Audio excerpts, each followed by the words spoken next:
breathe, Wild Rift. We have gone through the best of the best. It's now or never. That was massive. This is gonna be hype. This is your moment to shine. It's down to this final play. Bigger than me, you're not bigger than me. Big up on the streets, but I'm bigger on the scene. Yeah, bigger than me, you're not bigger than me.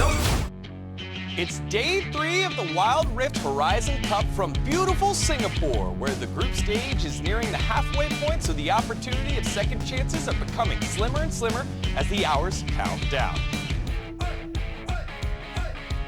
Hi everyone, I'm Daniel Digon Gonzalez, and welcome to the Wild Rift Horizon Cup, where we're bringing the best teams in the world together to crown a champion. And I've got some of the best talent here on the analyst desk breaking down day number 3. I've got Riku and Rocky Zoro. Hey, how's it going, y'all? Rocky Zoro, how you doing, brother? I'm doing fantastic. I'm so excited, Digon. We've had a couple of days of group stage play, and we're getting an opportunity to see the favorites of the tournament, as well as the pinnacle of what Wild Rift gameplay looks like. Absolutely. Riku, how about you? Yeah, I'm all set for day 3. My SEA heart is still beating after watching Team Secret's match yesterday. It's their first win, and I'm ready for more action today. Mine too. All right, now if we pull up the standings, we see that Dakun Gaming leads the pack at 2-0, with Thundertalk Gaming doing the same in Group B. So, as we take a look at these standings and seeing the Chinese teams at the top, I want to know, what's the secret to the Chinese success? Well, one of the things they're doing excellently that's putting them a step above of the rest of the competition is having a very specific plan, almost like a script, if you will, that they follow step by step in how to gain leads and snowball the game. That plan begins with an early side lane dive, pre-4 minutes, usually between levels 3 and 4, and usually in the top lane. Whether they find a kill or just zone away the laner from a stacked wave, it's a net positive play. Later on, the plan continues at 4 minutes, where you'll often see them instead of 5-man grouping on either Herald or Dragon, they'll have a formation that's spread across the whole map to pressure the opposite lane of where the enemy team groups up as 5, playing for the gold and the experience and the minion waves and the tower that they'll deny their opponents and gain themselves, especially if they have a champion with a global ult like TF, like we did see yesterday. The last step right after they break down one side lane tower is they'll immediately reset and head for the opposite lane and try to take that turret down as well. The fast tempo that they show once and once again, in which they execute this very specific plan, is catching a lot of teams off guard. And from that point on, the gold lead is so significant that they're able to actually group up with ease the second time the Dragon and the Herald spawn and win those fights with a huge items advantages. Yeah, and we were talking about, the script you mentioned, Iraqi. Part of that script, I'm looking at Dakun, is the picks as well. Huiba is basically enabling the 1-3-1 and the split push, and always on these carry junglers. We're talking about Graves, Jax, and the Fiora, and all of these late game split pushers. And when we look at that, what you sacrifice is the reliable CC to set up your side lanes, your lanes in general, and that is okay because that is the Dakun dynamic. Instead, the rest of the team will always supply the necessary CC to enable him instead. We're talking about Twisted Fate Gold card, Diana Moonfall, Rakan Grand Entrance, and of course the Leona with all the stunts in the world. Yeah, and I mean, talking more about the 1-3-1 that they do play, like we saw in the yesterday game versus TSM. TSM would group up and find kills around objectives, around the mid lane. They even took down a turret, but they were almost never ahead in gold because the way Dakun split up the map and have their laners always catching up in gold and experience through waves and through side lanes is really impressive. Well, Riku, it's not just China that has been doing it. We got to see Rolster Y for the first time yesterday. And so how is Korea also jumping in to change the way they draft for 5v5s? Yeah, I want to talk about, RY from yesterday. We saw the very first misfortune over here in the Horizon Cup used by Luna. I mean, if you're against a team that likes to fight front to back, it's just so difficult to reach champions like the Misfortune that literally covers the entire river with her bullet time. You're always going to be forced to blow ults defensively and run away, or commit 100% and eat the entire AoE to the face.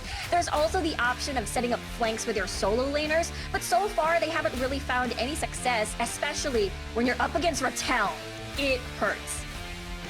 The MF pick was really smart because generally you want to pick up MF for lane prio and to play aggro on that side lane, but they didn't do that. They instead played weak side MF just for her wave clear because she can do it so easily with her kit. And then she went grudge first item to provide so much utility in the team fights. So it was like a really smart pick that they converted into having a more strength in the team fights. Yeah, it's just a massive amount of AoE slow damage coming out, and you can see how much it meant to Luna there and the rest of Roster Y with all the cheering. You love to see that. Now we'll get to see if these teams continue to adapt as we jump into our games of the day.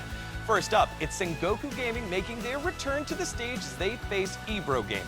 Then Team Queso versus Team Secret, and TSM versus Roster Y shortly after, followed by Tribe versus Dakun Gaming to wrap up the day.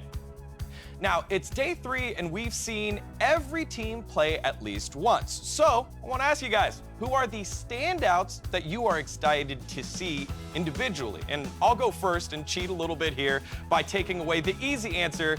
My man Z from ThunderTalk Gaming in the mid lane, formerly a top laner over in the Baron side of the map, not so much anymore. Z has had insane games, and I know we're flying the stats here. I wish we could have also shown the B-roll as well, because the plays he's made on Zed, on Yasuo, has drugged this team from losing situations into winning situations over and over again until they just kind of ran him over in game 3 on the Twisted Fate as well, which is scary for teams, because if you at least can plan against some assassins, you know, it's a little different, but if he's able to transition the lead as well on Twisted Fate, that makes it even scarier.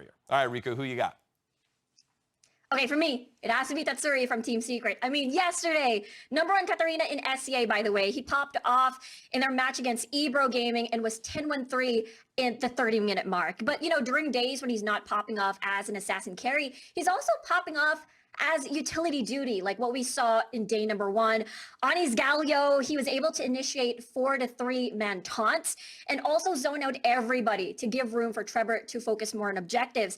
And, you know, I think that consistency of that duality for Team Secret really helps that flexibility when it comes to play style and when it comes to the draft. And the best thing is, it works. Hiraki, who you got? And I feel like I have to bring up Rattel because this guy shined so bright yesterday during Roster Y's performance. He totally was the one to lead his team to victory, unmatched in the lane. Honestly, probably made Uniro look like a goal player, and his presence in team fights also did come through. He always found a great angle, somehow around whatever vision laid down to find the key targets in team fights. I'm excited to see more of this rising star. Dad, for me, I gotta bring up Dejiwo, the captain of the Sengoku Gaming from Japan. You know, I think he flourishes so much in tank-engaged supports like the Alistar, like the Rakan. You know, this enables early active roams to help rush, set up kills for Hache early. He's incredibly reliable, not only when it comes to engaging skirmishes and team fights, but he's also amazing zoning out the enemy backline. Well, you don't need to wait long to see Dejiwo perform as he and the rest of Sengoku Gaming compete in match #1 opposite EBRO Gaming. And I'm hyped not just for the support, but a roster swap in the Baron lane with Mochi coming on in for Kai. And this is huge because they pushed ThunderTalk Gaming, one of the best teams in the tournament, to the brink, and they're still willing to make a change here, Riku. Yeah, I love how you bring that up. I mean, after almost defeating the #1 team, ThunderTalk in Group B, which is, by the way, the most intense series we have had so far, they're making a Baron lane switch from Kai to Mochi, which is definitely going to be interesting because we haven't seen Mochi perform recently. And when we look back at the Japan Cup finals, it has been Kai who has been playing all throughout. Yeah, and Sengoku Gaming have definitely surpassed expectations. I would say them and Roster Y were the 2 biggest question marks coming into the tournament, and they're answering in really big style. I'm glad you brought up Dejiwo earlier. We've highlighted a lot Hache and Rush, deservingly so, but Dejiwo is also another player with an insane amount of experience in the mobile pro scene. I competed against him all the way back in 2015 in the Vainglory International Tournament. Woo! Especially his Alistar yesterday. It looked really solid, and I'm looking forward to seeing more of this roster. Yeah, and you know, you kind of wonder about international events. You love to see them, you love to have them out here because you get to see what it means to different teams. And Riku, we got to see how much it means to Sengoku with their walkout that came out against ThunderTalk here. Yeah, I know. I mean, this is a very colorful team that has a lot of personality.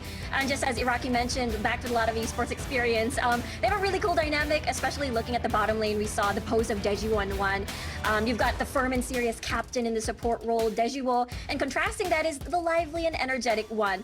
There were lots of fun when I saw their interview back at the Japan Grand Final. So make sure to watch out for that interviews later on. All right, well, they face off against EBRO Gaming, who come in looking to bounce back from a rough start. So let's hear how Kite is feeling heading into day number 3.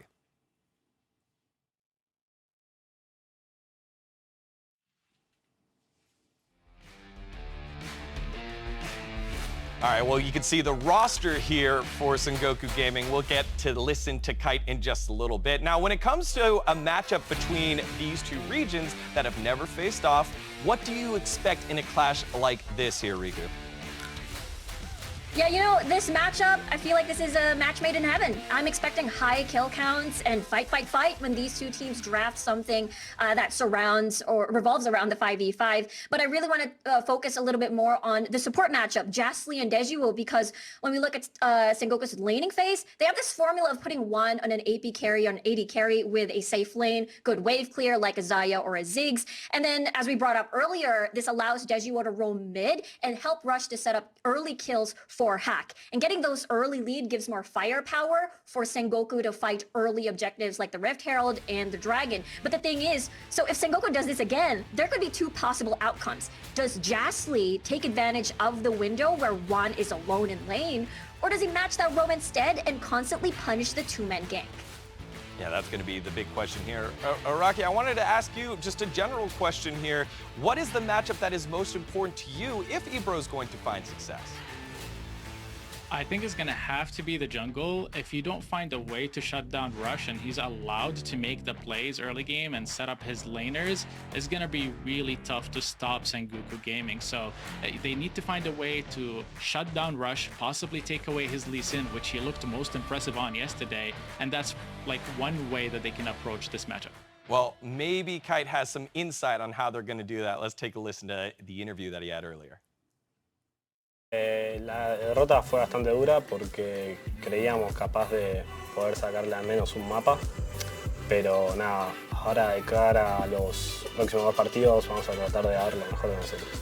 Creo que como nuestro último recurso es jugar a nuestro juego, a lo que más sabemos, y no a contestar su modo de juego, sino a jugar al nuestro. Great, in we go!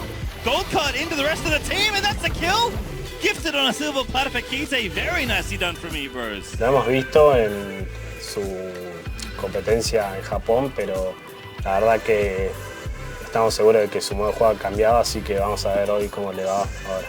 Nada, vamos a tratar de dar lo mejor de nosotros en estas últimas 2 partidas. El equipo está contento, está disfrutando y vamos a tratar de dar lo mejor de nosotros.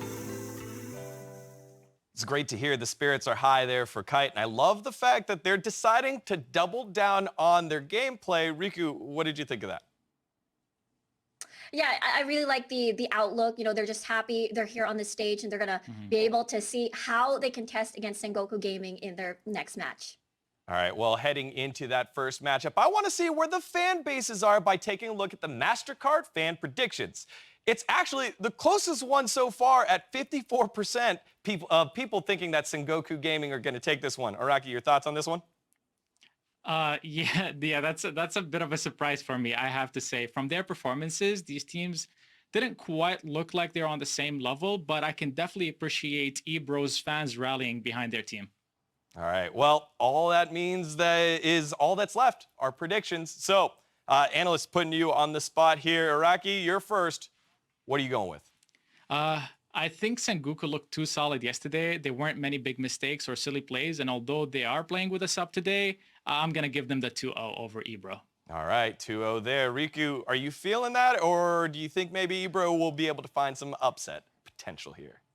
Yeah, I think there's going to be that one upset. I still think it's going to be 2-1 in favor of Sengoku Gaming, and I'm excited to see how it's going to pan out. Still, predicting maybe EBRO getting their first win. So I think something to hold on to if you're an EBRO fan. We'll see if they'll be able to buck the trend. I know that one thing I do want to see is Rush on Lee Sin. We saw him shift off of that earlier. It didn't quite look as dominant, but when he was on Lee Sin, he looked so dang good. All right, y'all, let's get this match made in heaven underway as we dive into day 3 of Horizon Cup with D-Man and Excoundrel after this.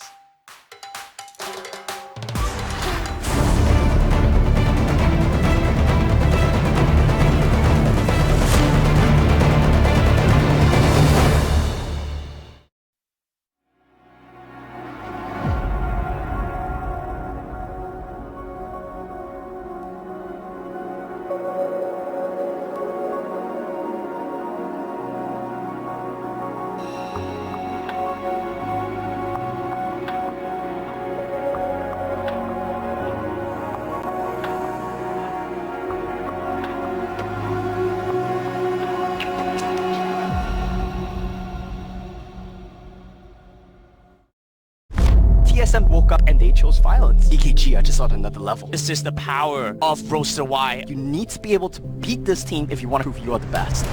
We were very dominant both of those games. We smashed every lane and then we just destroyed them. Watch out for Team Secret because we're gonna come in huge. Oh, that's not a spot you want to be in. Tamez, of course, on the signature pick, an easy body slam and a slap down there from Trevor. A ganar y vamos a salir con el entrenamiento, el esfuerzo y la dedicación que llevamos tomando todos estos días y todo este año. Entonces, obviamente, pues puede ser un rival difícil, pero creo que vamos a ganarles bastante fácil.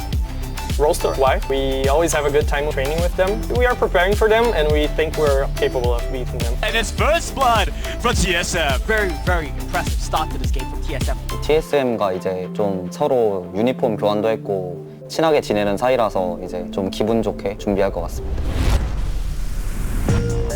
其实我们也没想过那么清楚，但是只要我们正常的话，我觉得面对什么队伍我们都是可以轻松拿下的。 Yo pulls the trigger, he's gone under the Nexus. He doesn't care about anything else. I think DKG is the strongest team in the tournament after scrimming like many teams. So we're going in as underdogs. 本当に自分たちももちろん勝つことを第一にやってはいたんですけど。 Then watch this, Kite. Oh, that's beautiful. やっぱり楽しむことを第一にやってましたね。 Chris with the absolute zero as Feibai goes back through, but now the rest of Sengoku are here. What a kick there from the lead. He's going to gift a kill over to Kai. Lo hemos visto en su competencia en Japón, pero la verdad que estamos seguros de que su modo de juego ha cambiado, así que vamos a ver hoy cómo le va. Creo que como nuestro último recurso es jugar a nuestro juego, lo que más sabemos, y no a contestar su modo de juego, sino a jugar al nuestro.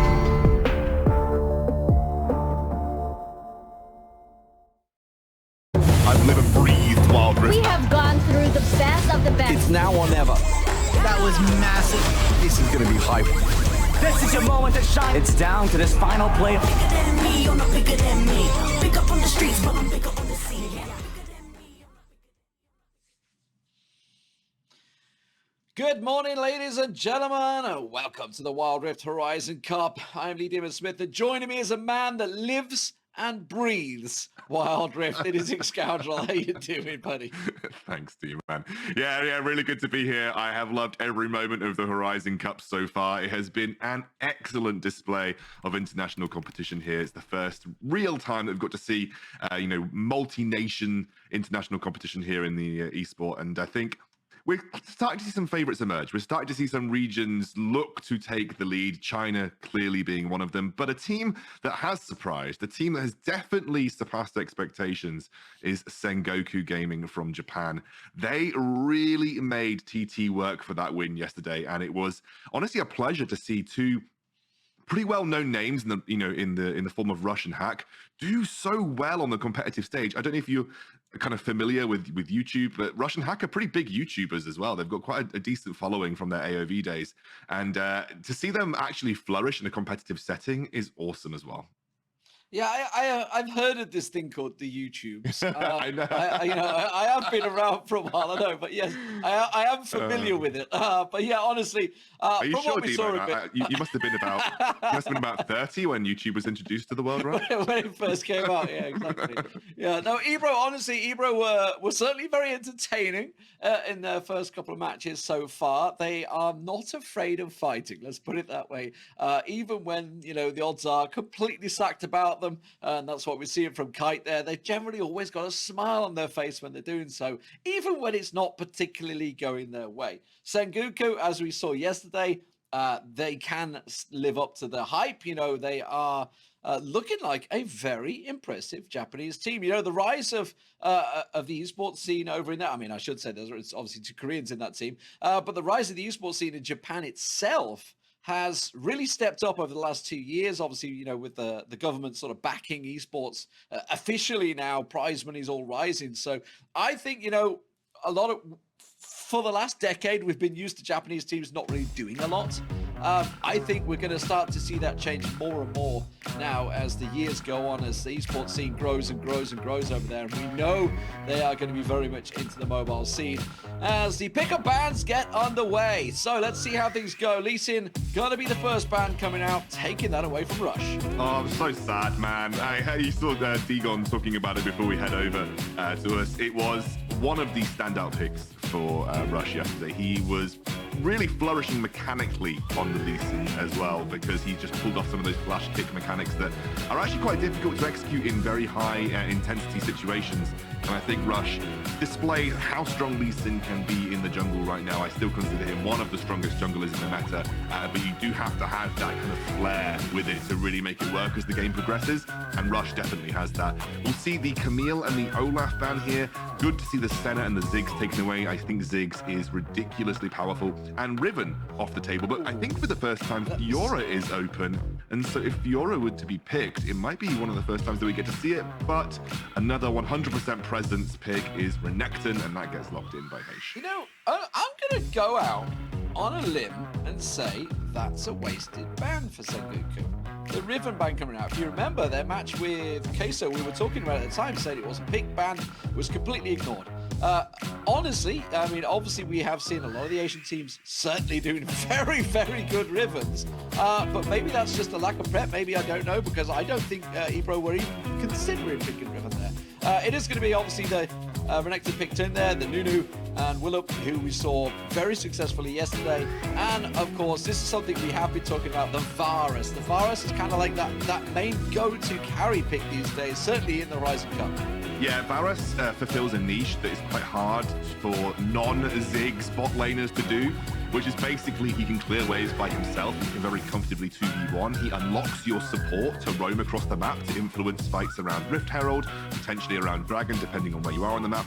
He can 2v1 mid. We've seen a lot of teams rotate their bot lane mid very early on into the game, and so he's very good at just clearing waves mid as well. Has lots of teamfight presence, a great anti-melee tool, has engage, has poke. Varus has got a lot in his kit, and you can see why he is being so heavily prioritized here by teams. We're going to see the Nami locked up with him. It's a very strong lane, doesn't have many weaknesses. We'll see the Darius come through. It has again been a very popular pick here at the Horizon Cup. Strong anti-melee teamfight presence, combos very nicely with the Nunu as well. But EBG are responding nicely. They aren't putting too many eggs in the melee basket. We're seeing the Kai'Sa come through and the Orianna. It is interesting to see a very early rotation Orianna here. That indicates that Tikz is just a little bit more comfortable in that champion. But a blind Orianna can definitely be risky. However, the scaling's certainly there for EBRO Gaming. If they can get to the late game, these are the picks that will just do insane amounts of damage in teamfight situations. And I think if you're Sengoku Gaming, especially with the Ahri lock-in here, D-Man, which by the way is a great pick for Hache, they don't have the same level of scaling potential. In terms of the way they want to play teamfights, sure, but in terms of pure damage output, they don't quite have that kind of late game flair that an Orianna and a Kai'Sa and a Graves is going to bring for you. Yeah, I mean, obviously we're looking at EBG. It's all about the control. You know, they've got that big tanky front line. Basically get Kite and Jastley to get that damage down. He's just going to be obviously going in there with the Graves, who we have seen be very successful so far, obviously, throughout the tournament. But I gotta be honest, I do worry for EBG. I feel they're up against a really tough team here in Sengoku. I do feel, as the desk pointed out, it's going to be quite an aggressive game. I think we're going to see a lot of team fights throughout this one. Both teams have shown that they are not afraid for those early engagements. No, and I think we've got to keep our eyes on Rush specifically. Like, Nunu can be an early ganker. Rush likes to do 2v2 with Hache in the mid lane. He invests a lot of resources into Hache specifically. And if you can get an Ahri ahead of an Orianna, if you can burn Orianna's flash early on into the game, Tikz might become the proverbial punching bag for Sengoku Gaming to allow themselves to snowball from mid lane priority, pick up those very easy objectives in the river as well. So keep your eyes on where Rush is pathing. I think he's going to invest a lot of resources into Hache. But if EBRO Gaming can get to a solid place where they have 2 items on their main carries and they're still even in the game, they've got a really strong team fight. And we know that is what EBRO Gaming love to do.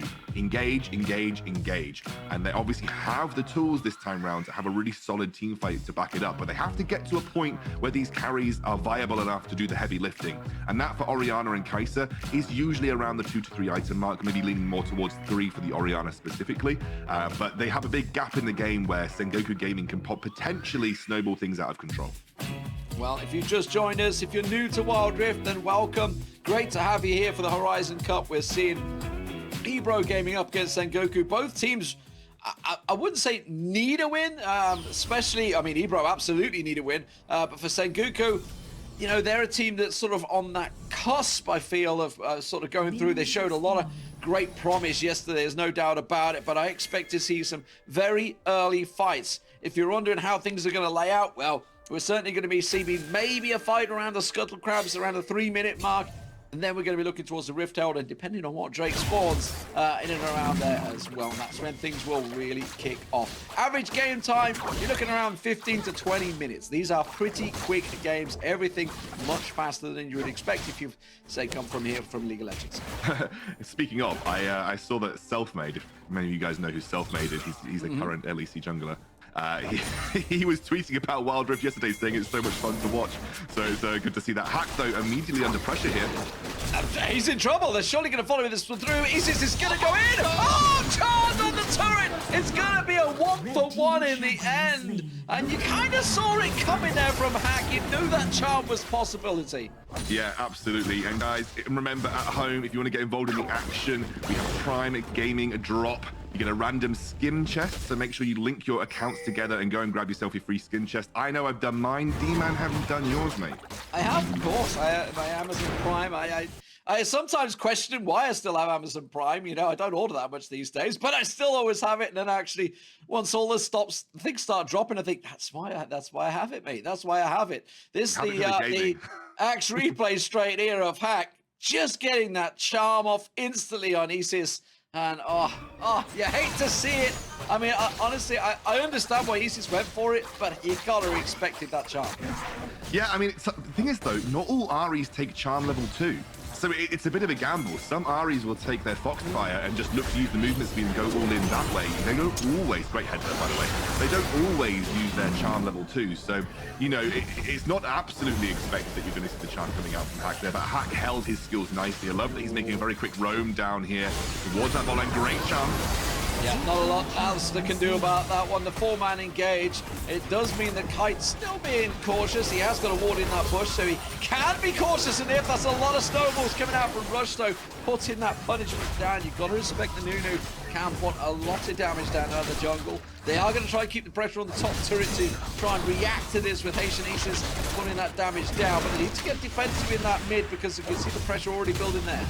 Honestly, this is a really good response from Hache and Ezzez. Like, they clear out some topside jungle, they get 2 plates on the top side of the map, and even with that dive taking place, the gold is ever so slightly in favor of EBRO. That was the best answer that EBRO could have found, given the amount of resources that Sengoku Gaming committed to that bot side dive. And you can see that Sengoku Gaming are also picking up on the rest of the Asian meta, kind of sort of facilitated by the Chinese teams. Very early roams to bot side of the map or top side of the map to essentially try and make quick plays around the turrets and then set up a lot of priority, or even take a couple of early plates and then snowball gold that way. But I think EBRO responded as best they could have done there, D-Man. Absolutely. So that's the one kill trade between them. Honeyfruit being picked up by Hache there just to keep himself topped off. He's going to be there. It's almost becoming the classic that we've seen throughout Wild Rift, the Renekton versus Darius battle. I feel like I'm back in Season 2 Worlds right now with Jax versus Renekton or something like that we had non-stop for about 20 games straight. But here we go. This is going to be the dive on the top there. Ezzez is here. They are going to commit to this. The Dominus goes down. Hache is going to be able to tank it out. He turns around straight to Rush, and I think Rush is in trouble now. He tries to run to the turret for a bit of safety, but there's nowhere to go. And that is a great engage for EBRO. Really good stuff. And I love the way that Ezzez is playing around Hache specifically. He is going to be your early mid-game carry. They get first tower of the game before the resistances have even dropped.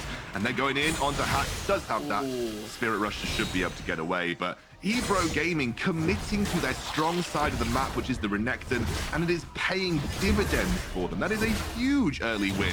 2,000 gold in the bank. Absolutely.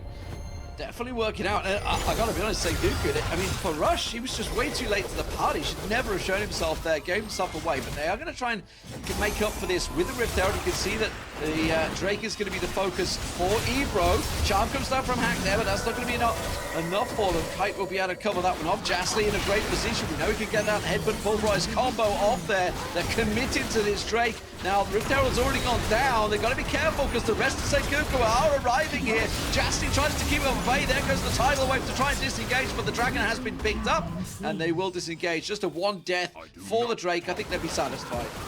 I think you trade Rift Herald, but they're dropping Rift Herald mid. This is a really good immediate response from Sengoku. They want to try and pick up this mid lane tier 1. I don't know. I mean, Rush is buying a bit of space. They might be able to get away with this. It'll be close. I'm sure if they've quite got enough. The wave clear is pretty good. They got obviously both AD carries effectively there, but they do get the turret down, and that was the main focus of it. So Rift Herald absolutely put to good use there. The defense, obviously, with the bottom turret already gone as well, 2-1 in favor of Sengoku. That sort of levels out the gold, as it were, after the Drake went to EBRO. That's and this is a little bit of breaking down what just happened over the last few minutes there. Obviously, there was an immediate commit by Rush to the Rift Herald, given he saw so many resources from EBRO sort of appeared on the bot side of the map. So then obviously EBRO's immediate response was, well, it's Infernal Drake. It's the most important Drake in the game. Let's try and take that off the board straight away. So that was a really good immediate action by EBRO to say, okay, well, we know they're committing to Rift Herald, so let's just go for this Infernal Drake. I think then, obviously, because it took so long for them to get it down, there was a great collapse by Sengoku to try and challenge the Infernal. I think you'll be very happy to trade just the life of your support for the Infernal Drake, as you correctly mentioned, D-Man. But then that Rift Herald push, that was well timed by Sengoku. Obviously, they realized that they had the superior priority in mid lane and they could get away with shoving a minion wave to tower. I just felt like Ezzez could have committed a little harder to try and hit the eye of the Rift Herald a little quicker and take it down before it landed a couple of extra hits. Though, to be honest with you, that's a very minute point. That tower would have dropped soon after anyway. But I think realistically, he was a little risk-averse in that situation where they could have potentially saved that mid lane tier 1. Because the problem now, D-Man, is when you lose mid lane tier 1, you lose safety on the map. That opens up both of your jungles. That opens up the red and blue side jungle for, very aggressive vision control to come through. And it makes it much harder to approach the river and contest objectives. Sengoku should now have the priority to go and land a lot of deep vision down and basically control the map from here on out.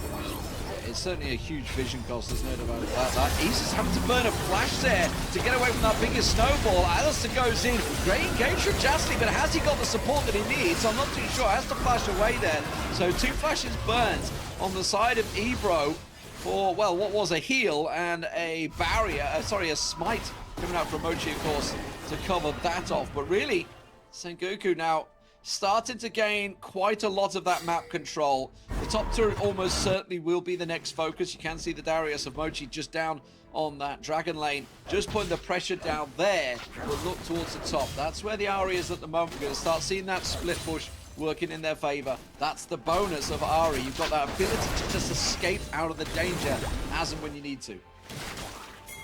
I think also there was a clear sign for Sengoku to look for the engage there. They saw the Orianna top. Orianna is not really supposed to be in a side lane. He's got no flash, he's got no flash, he has to fight this. He's got nowhere to go because he just burns it a moment ago, does just manage to dash away. I think Well, I mean, honestly, I think they could have followed that, but since they had no vision in and around the red buff, they chose not to. One maybe could have pulled the trigger with his ultimate. That's maybe the one thing that could have got him away with it. But the quick draw was there for Graves. He was able to get out. Ezzez slinks his way back through his jungle. But look at the vision control now, D-Man. Very aggressive vision control, like we just mentioned a moment ago, in the blue and red side jungle. And that is making rotating between the lanes very risky for EBRO Gaming. They are finding it difficult to rotate cleanly between the top and bot side from mid. And that is allowing much more priority for Sengoku Gaming to set things up around these neutral objectives. As we have got the Dragon and the second Rift Herald spawning at a pretty much simultaneous time, I expect Sengoku Gaming to sort of set up aggressively on this and kind of force EBRO Gaming to walk into them. Although I say that, EBRO have now moved their way into the river. There's zero vision for EBRO. Zero vision around here. It's all Sengoku. They have this completely covered off. All the snowballs coming out from Rush there, and the charm misses. They ended up committing full blue buff just to try and make sure that goes their way. It is Drake. I don't think they're going to go for him. Not too sure. Pulling Jastley in there. He might turn this into a fight of his own. He's going to try and pop his ulti to get away from that. They are committing a lot to get Jastley down here, and it may cost them on the backside there. Hache will get taken down. There's a carry down. I've got to take that one. Rushing all sorts of trouble. He's going to get up to Ezzez. Ezzez will fall. And meanwhile, but look at the side. Kite is just popping off. Kite is doing work here, and Sengoku's targeting. I would question what they were going for there. Yes, I understand they want to get the jungler down, but put in so much to get that support, that seemed to cost them. They're going for the Rift Herald without smite here. Rush was maybe looking for an angle. I'm gonna add a little caveat to this. This is Renekton to the moon, boys. This is EBRO Gaming investing in Renekton stonks and getting paid for it. Watch how much impact Hache has when it comes into the fight here. Straight over the wall, immediately zones out Hache, flashes in to ensure that Hache can't get a good escape path with his ultimate. And look at him. Look at how much damage he's doing. He's just sat there as a big beefy croc he is, and there is no one from Sengoku Gaming that can effectively deal with Hache. All of those resources that EBRO Gaming put into the top side of the map are paying dividends for them now. You knew that we could see this kind of adaptation from EBRO Gaming in just 2 days. They're already starting to look like a much more competitive team in the Horizon Cup right now. And a lot of it coming from the power of this Renekton pick. You can see why teams value this so heavily in competitive right now. You can see this down, they're going to throw the Herald down the mid, almost commit and just pull Sengoku over there, gives them that free time to get the Drake, and they may even be able to back this up here. The Herald will go in, commit, now they're looking for the engage. Hache comes in, Tidal Wave already used the disengage. They do catch the Nami out there of Dejiwo. Dejiwo taken very low, but I don't think they've quite got enough to back it up, and Kite has gone too deep on this one. The dunk comes in, they do manage to get the damage down, the stun's in there. Very scrappy fight at the end of that one. I'm not too sure either wanted to commit as they did, but both carriers fall. But it is, at the end of the day, another Drake for EBRO Gaming. Like, you take a 1-for-1, but you get the Drake. That's still a win for EBRO. And this is, by the way, the Sengoku Gaming that took Thundertalk to a ridiculously close series. Thundertalk widely considered one of the favorites in the entire tournament. And suddenly EBRO are punching. They are punching what we thought was above their weight class, but they have certainly shaped things up here for the third day of the Horizon Cup. And like I said, I just think they had a really good early game strategy that's paying dividends for them. And you've got to remember, they also have the damage scaling in their favor. I think Alistair was such a nice pick as well, because how do you deal with this big beefy cow that just sits in front of your team whilst your Kaiser and Orianna have free reign of the team fight? It's been a really good performance from EBRO. I can't stress that enough. It has been a very clever one from them. And it's a new side to this team that I didn't know was possible for them. Rush getting caught out. Rush caught out, and yeah, Tidal Wave's already been used to disengage. That's not going to work out. You were talking about the beefy Renekton of Hache. He does try and put some work in, but this has turned and backfired on them a little bit here. They have lost 2 as they go a little too deep in the jungle, and I feel that maybe EBRO is sort of caught up in that bloodlust at the moment and sort of engaging a little where they shouldn't. We know that Ezzez is not afraid to go looking for those kills.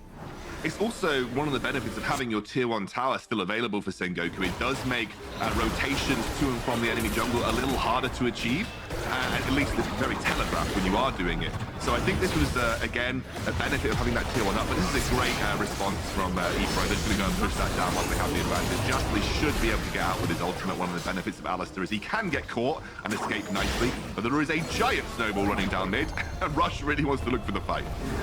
Not going to be able to find it. Kite steps away from it. And, you know, I wanted to refer back to that replay, but often, you know, fights do tend to go pretty quick in this game.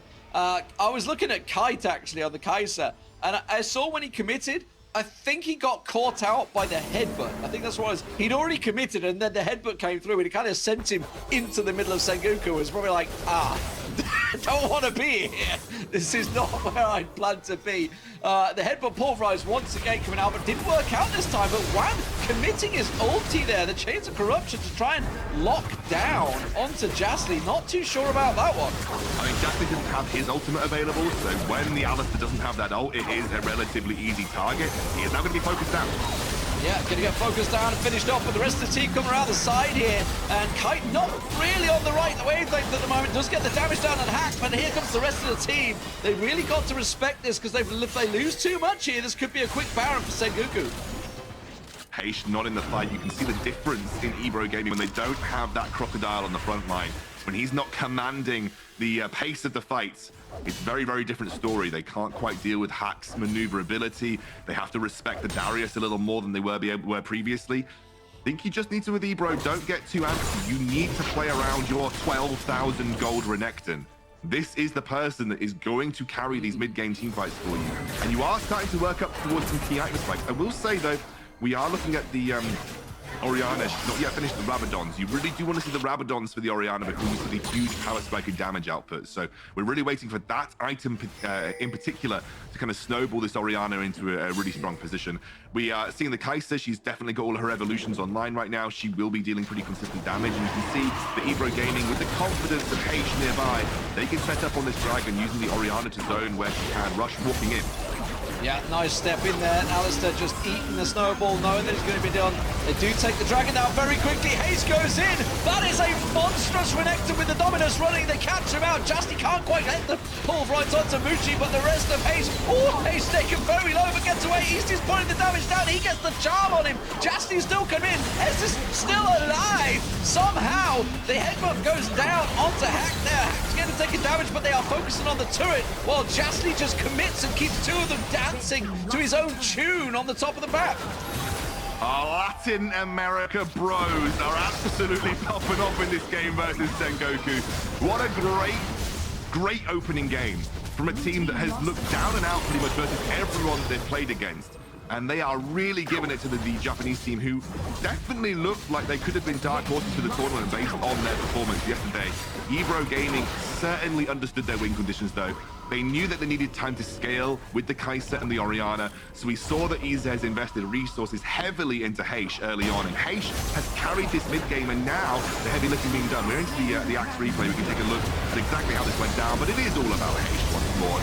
Dived in, flashes straight over, Ruthless Predator to lock down one, and that is now Nami out of the picture. Of the CT and healing gone, and now you can just see a very easy cleanup. You can see Orianna just untouched because of how much of a distraction that Hache is. Kite able to just maneuver his way around the team fights, being completely you can see the guys completely uninhibited. And when you're able to allow that space for your carries, when your Orianna and Kaiser can do that with free reign of positioning and where they are, that is exactly what you want, and that's what Hache is providing for them. Yeah, absolutely. They are. Honestly, I feel like this game style that Sengoku is still trying to do. They're still trying to live up to it. Is sort of feeding into EBRO Gaming. Like, they love to stand and bang. They want that fight. They want to get in those team fights, and Sengoku are obliging them. They're saying, yes, we'll do this. And if you think of how it's worked, say, for example, against Queso earlier on in the tournament on day one, well, they were thinking, no, we want to keep separating. We want that split push, and if you want that fight, we will be ready for it, but we're going to get an objective off the back of it. We're not just going to fight needlessly. Here comes the biggest snowball in the world as it comes through. Jastley doing a great job. It's a three-man knock-up pulverized. The tidal wave does come through. The shockwave is going to be locking down, and EBRO Gaming are popping off against Sengoku here. Dominus running and keeping Hache alive, but this has gone all manner of wrong. A fantastic stun, a monster Renekton rampaging through the team and setting everything up for EBRO, but that pulverized coming out from Jastley was brilliant. Yeah, he saw his opportunity and he took it. It is now just the jungler and support versus the Nexus. Hache dives in with the Ruthless Predator. He's just dead. It is Rush versus the world, but the world comes crashing down. That is a win, the first win of the Horizon Cup for EBRO Gaming. And they actually look more somber and more serious than they did when they were losing. I think that is very telling. EBRO Gaming now, that is huge for them. And a lifeline for their tournament. They've lost obviously the first 2 games, but yeah, some big plays there, no doubt about it. Hache with a big pat on the chest, and he absolutely deserved it because his Renekton was phenomenal. It was a beast. You talked about it at the time. When you've got such a well-fed Renekton, you have to utilize it, and they absolutely did. You've got to give credit to the Alistar as well. Some fantastic setups for that fight, but those 2 champions were setting everything up for the easy kills for obviously the Kai'Sa and the Graves. Yeah, and I want to say that it was very DKG-like. What they did was relatively DKG-like. DKG have invested a lot of resources time and time again by rotating to the Baron lane. It feels like teams are learning from the best and adapting it to their own style. It was really, really great to see. Absolutely fantastic stuff, guys. Let's get over to the State Farm Analyst Desk to break down the win for EBRO. Thank you very much, D-Man. And how about that? It's a win for EBRO against Sengoku Gaming, and only one of my big brain analysts here had the pick for a win here. But don't worry, Araki Zoro had exactly, the early game played out exactly how we thought it would. The thing that did change things up, though, was the draft here, Riku. Fiora left open, both teams had the opportunity to play it, and they bypass it.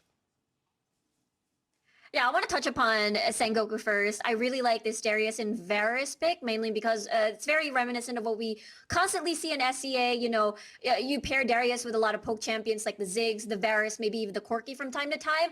And because of the poke, it enables the Darius to have more openings to be the finisher. You whittle away in the HP bars, and then you drop down the Noxian Guillotine as that finisher. But the thing is, that's the thing with poke comps, right? Like, you're squishy, you're a Varus, you have no way to escape. When you're up against this composition with EBRO, with an Alistar, with an Orianna, it's so easy to just stop that poke and just immediately push that ult button, headbutt pulverize into the shockwave. And of course, we saw how Kite is able to get all of these aggressive killer instincts. And that is the space that Sengoku needed, and they weren't given. Yeah, Alistar is also such a fantastic pick against the Nunu specifically, which kind of makes me worried for Rush in a way because they banned away his Lee Sin. He went back to the Nunu, which he showed yesterday as well. So now I'm wondering, how deep does his champion pool actually run? I mean, Fiora also got through the draft. No one picked it. No one banned it, which I think generally you can leave Fiora open against teams that haven't shown that they can play it, especially not regionally either. So at this point, is it a Machi champion pool issue for Sengoku Gaming in particular, or is it just like everyone in this series who cannot play Fiora and is going to keep getting through? Yeah, I love that question there, just because we saw Rush on Lee Sin is one of the best players in the tournament. We highlighted 4 of them earlier. If we could have slapped on number 5, probably would have been Rush with his play earlier as we take a look at the highlights from game number 1 here. Yeah, I mean, as expected, fight, but it was EBRO this time around who was setting up the stage, was forcing fights that Sengoku Gaming weren't prepared for. And at that point, you know, we saw a little bit of switch up from Sengoku, which was, you know, instead of Dejiwo having to go towards the mid lane to set up kills for Hache, was a little bit different this time in approach. And EBRO definitely saw that opportunity to go towards topside. Now, Araki, this played out specifically to something that you said earlier with the side lane dives that were coming on in. And, you know, we had that very methodical 6 minutes, I would say, you know, the dive on the bottom side of the map. Can you break it down for me one more time? Yeah, it's the blueprint that we broke down earlier that the more favored teams of the tournament have shown. It seems like the other teams are adapting to it and learning from it. The details in the play where Nunu did push up mid lane, allowing Ahri to come down with Sengoku Gaming to execute this dive was very important because it allowed them to pick up the kill. It also was a little bit of a mistake on EBRO Gaming's side, not backing away from the tower, but they did go for the same play on the opposite side. Luckily, Darius moved away, but at the same time, he allowed them to get 2 tower plates that they later went back to and got a tower basically for free as the first tower of the game. So this side lane style in the early game and the aggro playmaking, looking for picks, is something that we're going to continue on seeing, and I'm happy that the, I guess, supposed weaker teams of the tournament are also picking up. Yeah, again, whenever you're able to adapt to what's happening in the meta, you have the best chance of winning, and it's a huge little bit of growth there for EBRO. Now, one way to help growth is changing, and in the Baron side of the map, Sengoku Gaming made their swap. Out is Kai, in comes Mochi. What did you make of his debut here, Riku? Honestly, we didn't really get to see as much just because of what Iraqi has mentioned. It seems EBRO was able to focus and get Hache so way ahead on the Renekton, and he became such an incredible monster. And we talked about the poke from the Varus. The Varus poke would be able to set up for those low HP bars for, Mochi to be able to get those finishers, but we didn't get to see that happen because of the constant aggression coming from Jastley. Well, you saw the spirits of the players when we went to the player cam. All of them, thumbs up. Big smiles here by the Sengoku Gaming squad. They are the first team to drop a game against EBRO, but they still have the opportunity to bounce back in this best-of-3 series, Iraqi. Yeah, I do want to highlight the fact that EBRO Gaming looks like a completely different team from yesterday to today. I mean, we did see in the clip earlier where the player was saying we're going to focus on ourselves more than the rest of the teams. And it's something that as a player you can fall to if you worry about the others too much. You forget what actually makes you, the things that got you this far in the first place. So EBRO may be going back to their fundamentals, the things that work for them in the first place, and are showing up big. You know, anytime we get international competition, it means so much because you've got the weight of your whole region, region on your back, and you got to see exactly how much that meant to EBRO's coach as we take a look at that one coach cam.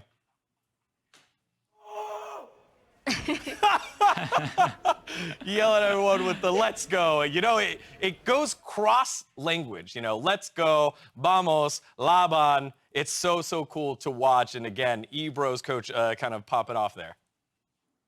Yeah, I mean, I have to say, I can completely understand his excitement. This is game 1. If they win the series, the group is completely blown wide open. Who at that point would make it out is completely lost on us and is going to have to wait and see until the rest of the days play out. But I do enjoy watching EBRO step up and definitely giving the other teams a hard time. All right, well, after that upset win, it was an emotional win. Will they be able to do it again? Let's find out. EBRO and Sengoku, game number 2 with D-Man and X-Count. Yeah, welcome back, ladies and gentlemen. Huge smiles on the face of EBRO. You love to see it. They know what it means to them. And as Degon just pointed out there, Scoundrel, this could blow the group wide open. We were setting up for Queso's Secret Nexus saying this is like a do or die game. But if this happens right now, this is just going to absolutely make Group B anyone's game.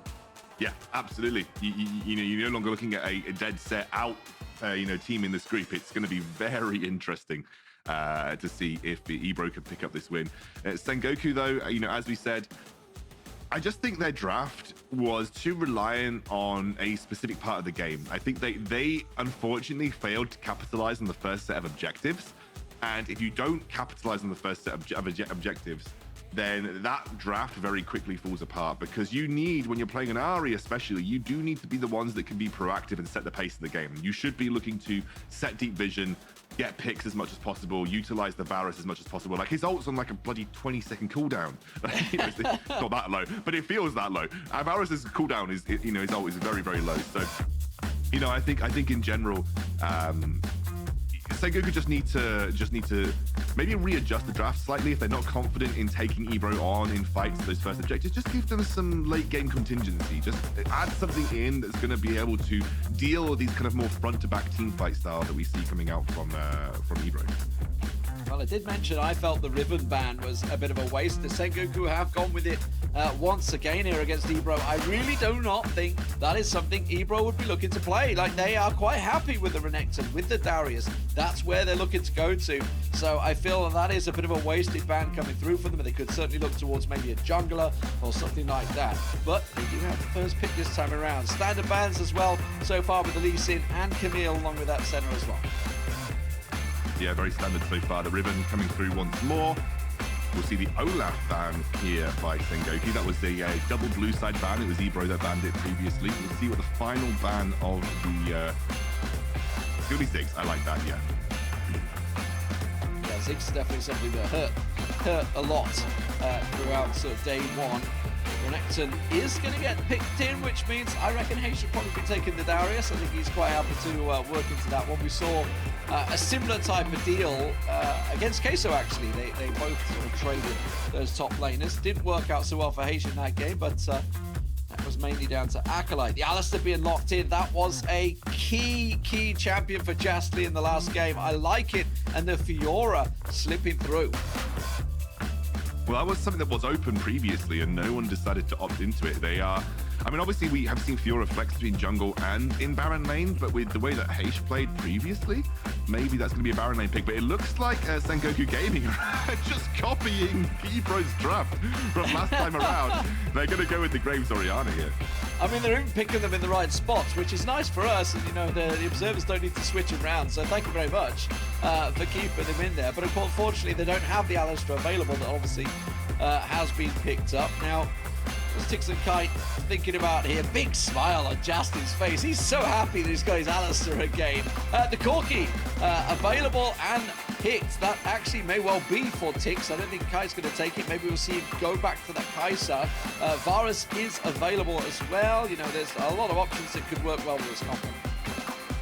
Yeah, and I think Corki is a really great option too, because it gives you, again, some late game punching power. Corki scales really well as a magic damage carry, although he obviously, a lot of people traditionally think he's an AD carry. 80% of all the damage that Corki does is magic damage. That is another great teamfight tool coming through, though. It is going to be the Wukong locked in. Now, Braum comes in as well as a nice way of dealing with a lot of these kind of like immediate range threat. And we'll see the Lucian Braum, which is like a tried and tested old school combo in the Dragon lane here for the Sengoku Gaming roster. Very, very aggressive. And that, my friends, is an interesting addition to this game. Tikz will be playing the Yasuo. So Yasuo Wukong, Yasuo Alistar, both really great ways to set up the Yasuo combo. It's just about finding those angles and finding those engagements in the team fight. And of course, in that mid lane, Yasuo can get aggressive on the Orianna. You can put pressure on her in the early laning phase. So expect to see Tikz maybe try and push the boat out a little bit there. Yeah, I mean, set up with the Grand Challenge, you can really get locked down quite a lot here. If they can catch on to either Hache or Dejiwo, Wan, sorry, is going to be obviously on the Lucian, this could be worrying times for them. We already saw how well Jastley can work with the Alistar, getting those knockups, and as you mentioned, the Cyclone coming out from the Wukong. There is really that team fight capability is there once again from EBG, but this is a very tanky setup this time from Sengoku. As you mentioned, Braum, the big shield comes down, the Renekton, we know how strong he can be with the Dominus. And then, of course, the Shockwave to sort of back it all up. There's no doubt about it. Both these teams are looking for that heavy team fight potential. So keep your eyes peeled when that Rift Herald and Dragon does spawn. They are going to be wanting to engage. But before we get there, we've saw some pretty impressive tower diving in the last matchup. And that's really what I think we're going to be focusing on first. Well, I also want to note that Kai has come back in for Mochi, so Sengoku Gaming have switched their Baron lane out for the original Baron laner they had in the series yesterday, and he'll be playing the Renekton. I think Renekton has become a blue side first pick for a reason. The champion is very strong right now in the current meta, because obviously, even though we do see a bit of a split push meta coming down, there is kind of this area in the game where teams do tend to brawl in the smaller skirmishes or sometimes full-blown team fights, especially around Rift Herald, and that is, you know, post-level 5, that's where Renekton really thrives. And so he kind of gets to this platform to accelerate his game very quickly. We'll see, though. It's an interesting matchup, the Renekton versus Fiora. Fiora can definitely have the lay of the land in the laning phase because she can outrange Renekton quite easily with the lunge.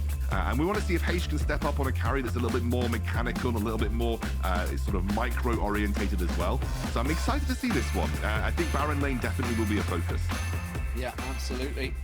So EBRO Gaming blowing, I think, all expectations out of the water, taking down Sengoku in game number 1. Can they do it once again and tie up the series? Because that will be a massive shock for Sengoku.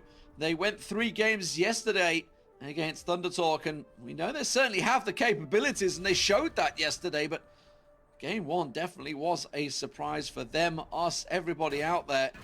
But heck, now, going to be an interesting one. We know how the Yasuo works here against the Orianna. It's going to be a little hard to start with, and then things will start to turn in his favor. Definitely has the ability, like level 2 to 3, to put some pressure on Orianna in the lane. Just needs to find the right angle with the minions to dash to. A little bit of support from his jungler wouldn't go amiss too. If you can burn a flash of Orianna early on, she is a chicken duck. Kite does find the very early lead versus Hache in this lane, and so has already started to establish a bit of priority on that top side of the map, which is great for Wukong, depending on which kind of path he wants to clear through. He's going for red into Raptors, and then maybe if he goes up towards Krugs, this is going to be a full red side clear into the top shuttle. That's the Ignite going down. I think that's Hache burnt out here. He's going to get the honey fruit down, and it should survive. Yes, he will. Manages to keep himself alive with the fruits still available, but he is very low here. Just looking for the dragon path. I think it's a long way out. He's looking more down towards the bottom side as they go with the vertical jungling. Ooh, that's not going to work. This is very risky from Hache. He was taunting Kai to do something. You know, he used that riposte to try and buy himself an exit strategy, but had Kai just used slice and dice, Kai just used slice and dice, could have very easily just found a Kelmonique and popped Hache down. Lock him down, yeah. Exactly, have to be very careful here. Ignite burned onto Tikz there, actually. So just aggressive stuff, just making sure they do try and keep him down. At the moment, though, this bot lane, I was going to say, Sengoku might need to start respecting this. You can see, obviously, that Ezzez is nearby, so could easily have come down if they're stuck around, but they are going to go back and buy, and everybody makes that journey back now. Rush continuing. We were talking about vertical jungler. This is not vertical jungler. They are very much sticking to their own paths. Hache down in a big way. Doesn't really have to support his jungler, though. Kai moves back in, little big wave though. Combo, but there is the big wave, but there isn't really support of the jungler to do anything about a dive. Like, especially pre-5, that is an area where you can potentially look to dive for an Renekton. But once he gets past level 5, it's a little bit more difficult to make that work because he gets that huge burst of health. The Fury allows him to get massive healing off his Kelmonique. You should be a little careful about choosing to do that with Renekton. We're seeing a much more tame game this time round, though. No crazy rotates from the mid lane to try and dive particular towers. Looks like things are going to remain relatively quiet until those first objectives. You can see this is an opportunity where Kite's looking for it. Ezzez is here, so tries to burn him down, baits him in. The Wukong Cyclone pops off, and Ezzez will claim himself first blood. Just lack of vision to tell him if the Wukong was coming. He only found out about it a little too late there. He is very low, close to going down. I think actually Rush used his ultimate there to try and pop him off, and Hache manages to escape with a sliver of HP. I don't blame Kai for going for that. You know, he had a major level advantage, level 5 to level 4 on Fiora. That is a big deal. And so I think overall, a good play by Ezzez though to be at the right place at the right time. So this is the initial bait. I mean, this was Hache just sort of baiting it out here. You can see already, he knew he had Ezzez backup, and I think it was almost set up from the first fight, knowing that Hache could bait him in for a fight, because he'd sort of grown the confidence effectively of the player, and there is the collateral damage. Still pretty relaxed gameplay though, only that one kill. Looks like Jastley has moved over towards the top side of the map. You know, with Kai having used that ultimate, he is now a little bit more vulnerable. That is a culling, and Kite almost going down here. One very aggressive on this Lucian, actually building up a small gold lead in his favor too, but we are going to see the Rift Herald started up here by Rush. Rush has been power farming his way through the jungle. Has got a level advantage on Ezzez, but hasn't exactly got a gold lead because that first blood did go in favor of him. Here's the Rift Herald battle that we were considering may well happen, but I think they may be a little bit too late for this one. It's going to get taken down and burned down. They're going to instead try and focus onto Kite, who will turned in there. So Rift Herald does fall. Can they get the lockdown? Wukong is not available. He's too far away. He's down at the Dragon, so they're actually trading this. So they're soloing the Dragon while they lose out on the Rift Herald. Or at least he's trying. Yeah, well, Rico's going to take the top tower, the first tower of the game as well, which is a great start for Sengoku. There's a lot of gold in the Renekton's pockets. We know how powerful the Renekton can be in this situation. But it is a dragon, so you do trade objectives cross map, but losing out first tower of the game is a decent gold injection in favor of Sengoku, and so they'll be pretty happy with the outcome here.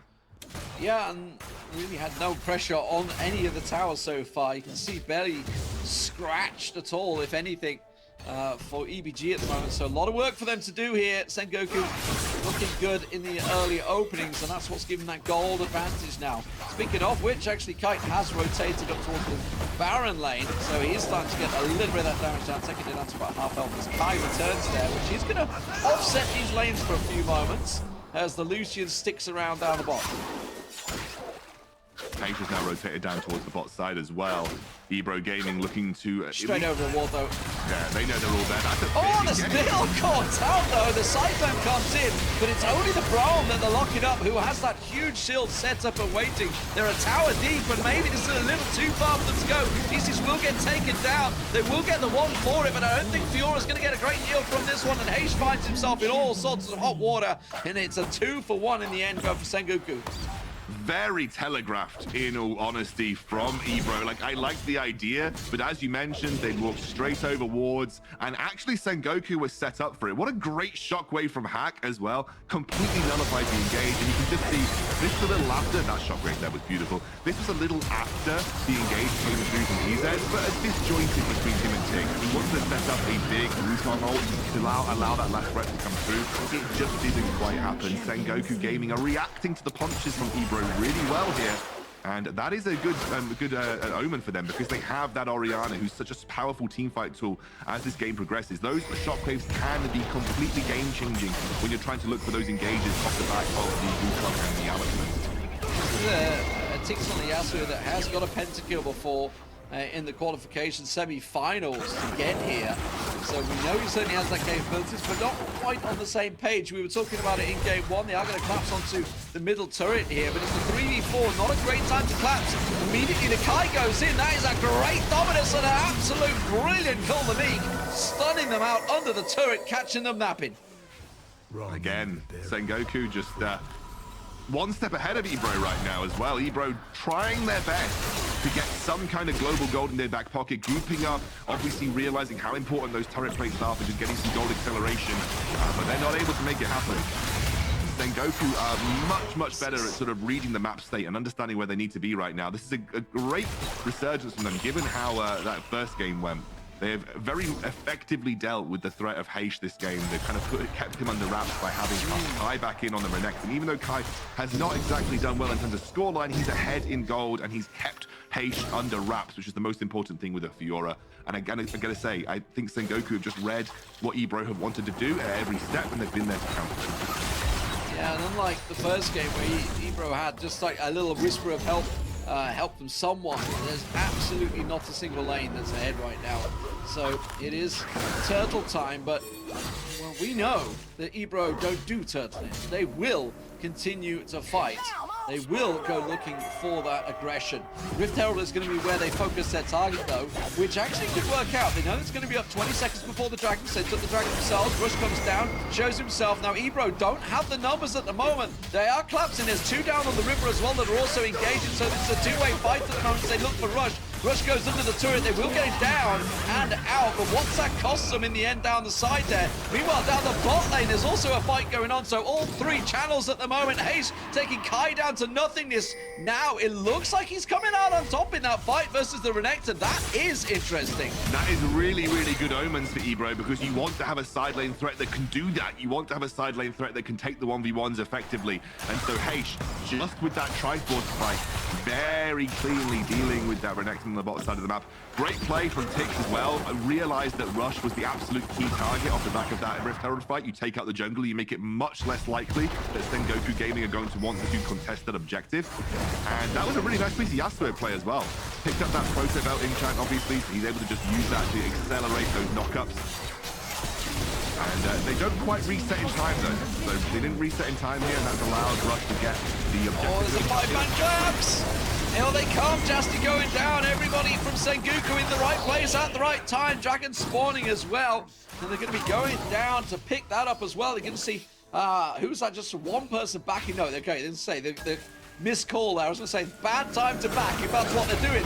They put Dejiwo off guard briefly there. They could catch out the pit. The Cyclone in the pit is dangerous, but that's a Cyclone that is just going to get locked down. It did absolutely nothing. And that has to be a disengage for EBRO. Yeah, I think they were just desperate to try and get something on this Infernal Drake, maybe looking for a potential steal. I imagine that's what Ezzez was doing. He maybe thought the Dragon was going to be lower than it was, and by the time that he committed and thought it was about half HP, he was like, ah, dear, well, I can't go anywhere now. So I don't think it was as in as it maybe looked on your screen. I definitely think there was an idea to that play. But it looks like they're trying to commit to this mid lane now. Jastley, without that ultimate previously, was unfortunately very easy pickings before that fight took place. Great shockwave from Hache, though, to clear the wave out, and that will stop EBRO in their tracks. Sengoku Gaming definitely coming back with a vengeance in this game. They don't want to let this series drop. Yeah, I mean, I like the theory that EBRO were bringing to the table a while back, which was to say, okay, we know we've got 20-second advantage on the Rift Tower, we'll pick that up, then we can sweep down the Draken, but just it wasn't backed up by the full team setup, and that sort of cost them. And then once that initial game plan, there didn't seem to be a plan B. There was no fallback option. It was like, oh, this hasn't worked. And then they all kind of stood around mid and it's like, anyone got an idea? That was the worry. It's like a massive transition to what we just saw in game 1 to what we're seeing in game 2. I feel like they may have reverted back to the EBRO we saw against Queso here. Yeah, and I think also just that immediate game plan has been nullified very quickly by Sengoku. It's been difficult for them to kind of like, I think, do what they wanted to do this game, and that has meant that they're just now playing on pure reaction. He's going in. He's committed to it. That's a good knockup from Jastley, but have they got the damage to back it up? He goes gold and blocks it up, and that's just the worst time for him. The stage is absolutely shocking him out there. The headbutt does come back here, but they are trying to disengage. They will catch Jastley off guard around the side, so it's a 2 for 0 right now, and that stasis absolutely costing them. Oh, Hache committing when he really shouldn't. Has to burn the flash to get away. Again, this is the problem with EBRO. When their strategies go out the window, it just suddenly reverts back to we have to engage every given second.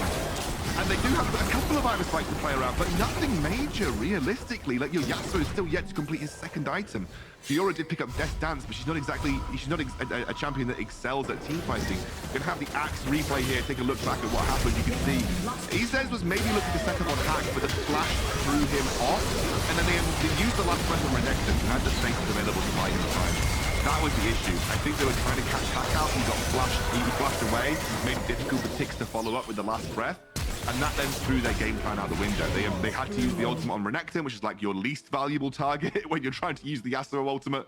And unfortunately, at that point, they'd already hard committed, and then it was easy cleanup for the rest of Sengoku Gaming. But I think the problem that you see here is that if you don't get that early game strategy that goes in your favor for EBRO, they then struggle to know how to react and know how to come back. And so then their default or their de facto strategy, the one they always revert back to, is let's just go in and go hard and hope that we win. And that right now is very easy for Sengoku Gaming to counter. They have the shockwave to disengage, the Braum shield prevents a lot of damage as well. You've got great mobility on the Lucian and the Graves too. And then you have that big beefy front line of the Renekton that you have to deal with, which is that much of a damage threat as well as a big beefy tank. So I think EBRO just need to kind of, again, they need the perfect fight. That's what they're looking for. They're looking for that perfect fight to get the last breath in there. But you can't do get that, everything on top. It's just not happening for them. And honestly, Sengoku are playing very well around it. You can't force that though. That's the problem, D-Man. Like you can't just randomly force the perfect fight. You need to set up for it. And the problem is they're skipping the setup phase. They're just saying, well, if I just click my whoop, if it happens, it happens. Yeah, exactly. They're hoping they can try. I mean, in fairness, they have reverted well. They've gone to the double split push to 1-3-1. You can see the Fiora on the top lane. That would be the first tower they get down of the game, which is obviously where a lot of that gold has sort of been banked up for Sengoku, because it has been a torrid lane phase so far. They're looking for something on Kite here. You can see that Ezzez is nearby as well, but they are sort of spotted out, and it was pretty well telegraphed now. Cloud Drake spawning. Sengoku should be picking this one up without any contest. Yeah, there is not a good setup for EBRO. Ocean Drake, yeah, I mean, it's the third dragon in the game that goes down does mean we'll get an Elder Mountain in another 4 minutes' time. The Baron is on the map too. Now we have the package. Usually you want to use the package to do something. You know, you have a limited time window to utilize that skill.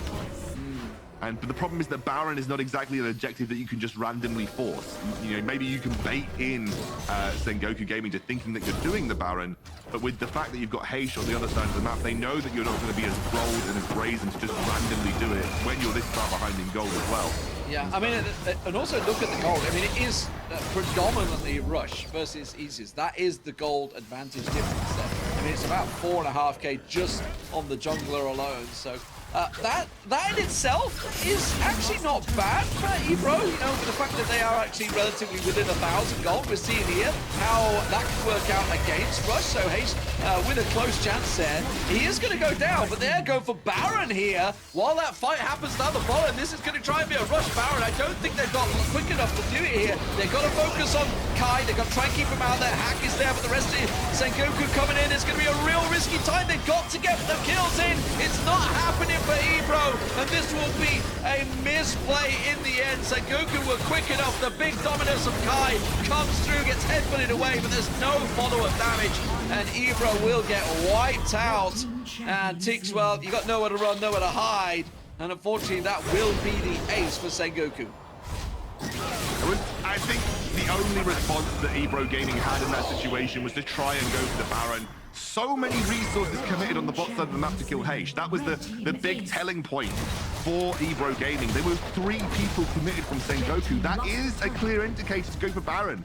You know, when you see that many people on the bottom side of the map, you're like, well, let's just go for it. That's the only chance that we've got. But their Baron take just isn't quick enough. They didn't have Jastley on it to begin with. The Corki not yet at 3 items. They could not burn the Baron down as quickly as they would have liked. And that was, gave ample time over to Sengoku Gaming to be able to respond and work their way up and contest them on that objective. I don't blame EBRO Gaming for going for the objective, though. I think realistically, when you have a split pusher and you see so many resources committed to that split pusher, it is, you know, the indication that you want when you go for that Baron. But unfortunately, as we said, they just weren't doing it quick enough. Yeah, it's a lot of gold advantage right now. That's a huge, that's just on Rush versus Ezzez. That is incredible. Massive stack out of trades. That is by and far the biggest carry in the game at the moment, and that's a scary, scary thing. We saw it obviously already throughout this tournament how heavy junglers can impact the game, and they generally are probably the most impactful players so far within the Horizon Cup. Yeah, them and Baron laners have been very, very impactful overall. You can see Rush didn't want to get headbutted there. He used his Proto Belt just to get out, but they have that Baron wave, and look at how quickly Graves takes towers as well, and he's got this many items in the Baron Rush supplement. EBRO now unfortunately pinned in their own base, being attacked on 2 fronts. I'm not exactly sure that they can get a good setup here. They are split and having to deal with multiple waves. They're going to try it. I'm sure they'll try it. I mean, they just landed the full prize, but unfortunately there's no follow-up for it. The rest of the team not here yet, so EBRO just trying to survive at the moment. They're struggling to take down the turrets. Yeah, not a lot they can do here. Sengoku rampaging through the base and rampaging through EBRO, and it does look like, for us, Scoundrel, we're going to get a game 3, which is something we didn't get on the first day. We saw a couple of quick 2-0s. I was very jealous of Pastry Time and Smacks getting themselves all those triple games, but they're not going to finish it just yet. They're toying with their food. Didn't feel confident enough because they technically lost the team fight. They overextended like crazy. However, that is a Nexus with a negligible HP, and they only have 1 more lane to push through with that Elder Dragon on the horizon also. Now, the respawn timers are relatively close. The longest one is Hache on the Fiora. So we might have to see some last-minute ditch attempt by EBRO Gaming to contest this Elder. Realistically, if they lose this Elder, they lose anyway. So they may try and set up for one last hurrah around this objective. Absolutely. I'm hearing the 80s tune of I Need a Hero right now in my head. I'm not too sure we've quite got it. As EBG, they're looking for something, someone, somewhere. But it is a huge disadvantage for them now. And oh, the fact they're not in position to contest this one may well cost them. Jastley tries to get close enough. Ezzez is there. They did get the ward down. You can see Tikz coming around the side. He's set himself up something, but that's not the target he wanted. He goes in on Rush. Rush is turning it back around. Meanwhile, the team fight going on here. There's no damage going down from EBG. They are all fleeing for their lives. And Sengoku will rampage through, catch out the Corki, and straight onto the Nexus. Tikz was just like, I'm not getting involved. I'm just clearing waves in the side lane. It's going to be a game for Sengoku. They're taking it to game 3, and they came back really well versus EBRO. They nullified Hache on the top side of the map. They denied the Renekton, one of the big power points for EBRO in their first game. And I think overall, you just saw what happened to EBRO when their strategy gets dealt with. When they are unable to enact this strategy that they had in their head, they default back to their sort of factory setting, which is just go in and go hard and hope that our team fights win. And Sengoku Gaming was so well set up for that. They had a really good game plan. They read where EBRO wanted to be on the map at all times, and they countered it, and they made sure they were there and essentially fighting them the way that EBRO like to fight. They were just better at team fighting this time round. Yeah, and if you were to look at it right from the beginning, at no point did they look like they had control of that game. You know, from the initial stages, didn't get close to the towers, just wasn't working out for them. We'll see whether they can get a better setup in the picks and bans. Let's get over to the State Farm analyst desk to break down that second game. Thank you very much, D-Man. And Sengoku Gaming fight back here against EBRO, and it starts again with the draft. We had the swap on the top side of the map, the Baron laner getting switched back to the original one that we had. So Kai in, Mochi out, and Fiora goes through in that first pick. We're like, oh no, do neither side play Fiora? But this time it gets picked up by EBRO. And so let's start there, Riku. Yeah, at first, I want to touch upon the Yasuo composition because this is something, the Wukong and the Alistar, it's a different iteration. It's definitely more easier to execute just because of the Cyclone and the Headbutt Pulverize. And it's also great against double marksman compositions because the Wind Wall will force the enemy AD carries to either stop attacking or reposition just to penetrate through that defenses. But yeah, it's also great against the culling and as well as collateral damage. But, we didn't get to exactly see that sort of execution happen. Yeah, and to bring it back to your Renekton point, I mean, I don't really completely mind them first picking the Renekton over the Fiora, because if Sengoku Gaming wanted to wager that Hache can't really play it to the high level that it needs to be to become a threat in the side lane, it's completely fine to leave it open. And we did see it turn out that way. Renekton was shutting down the Fiora, especially in the early game, winning the 1v1. It was a little bit unlucky that he got ganked, but throughout the game, threat or Fiora never really became a threat. And that was a big deficit to EBRO's composition. Yeah, and with that snowballing lead there for Sengoku, they then got into big item spikes here, Riku. Yeah, I want to talk about the itemization because it's very interesting. There are going to be many different versions of what first items that they want to pick up, but there is a good common ground between everything. Graves Bloodthirster, Lucian Borg, Hache Seraph's Embrace as well, and all of these are going to be focusing on sustain. Because they know that after ults are blown from EBRO's side after baiting it out, they can go for the re-engage. Renekton Slice and Dice, Graves Quick Draw, Lucian Dash, Orianna Movement Speed, everything is there. And the fact that, again, we saw Juan and as well as Rush by Protobelt. Love this 1v1, by the way. Really well played by Hache over here. Again, we talked about out-sustaining them. Once ults are baited out, it's time to re-engage. Yeah, and I love that little bit of a recall there by Hache saying like, hey, you got that first game on us, but now we're going to play our game. Here's a recall in front of your face, and you're still going to die. All right, so again, going back to the old roster here, this is the way that you got to go moving forward here, Rocky, right? Yeah, definitely. I mean, subbing back Kai, clearly showing the difference. I talked a little bit about how he shut down the Fiora, but another thing is like if Fiora isn't a side lane threat, Renekton becomes a much better pick in the team fights, has a lot more presence, is a tankier front line, has a bit of CC. It's overall so much better. So it kind of does beg the question of why did Sengoku Gaming underestimate EBG a little bit to the point that they're subbing in players? Feels a little arrogant, and I hope it doesn't come back to bite them in this next game if they're able to close out. Riku? Yeah, I think, Kai's performance has been very solid. It has been very apparent back in the Japan Cup Grand Finale. And it's so nice to see him, back on this stage and, on this Renekton pick being very, very solid when it comes to the team fights. All right, well, Sengoku's Rift Herald usage brings us to Cisco Every Second Counts. Araki, take it away. Yeah, it's fantastic how well Sengoku play with the Rift Herald. If they get it, and it shows why it should be prioritized as an objective over the Dragon. Both games, if you pay attention to their movements, they head straight to the closest, most susceptible tower to knock it down and gain the gold without wasting any time. First game was the mid tower, second game it was that in the top lane. I mean, compare this to the way we saw even the Chinese teams use the Rift Herald, where they just drop it randomly and only get 2 turret plates instead of the whole thing. One philosophy is clearly better than the other, and Sengoku Gaming is setting the stage or setting the path for how to use Rift Herald. Yeah, well, that was our Cisco Every Second Counts. Making it count, getting the extra gold on those plates. And so now, I got to ask here, what's going to be the defining moment here, Riku? I kind of want to know, what does EBRO need to do? And we'll start there. What does EBRO need to do?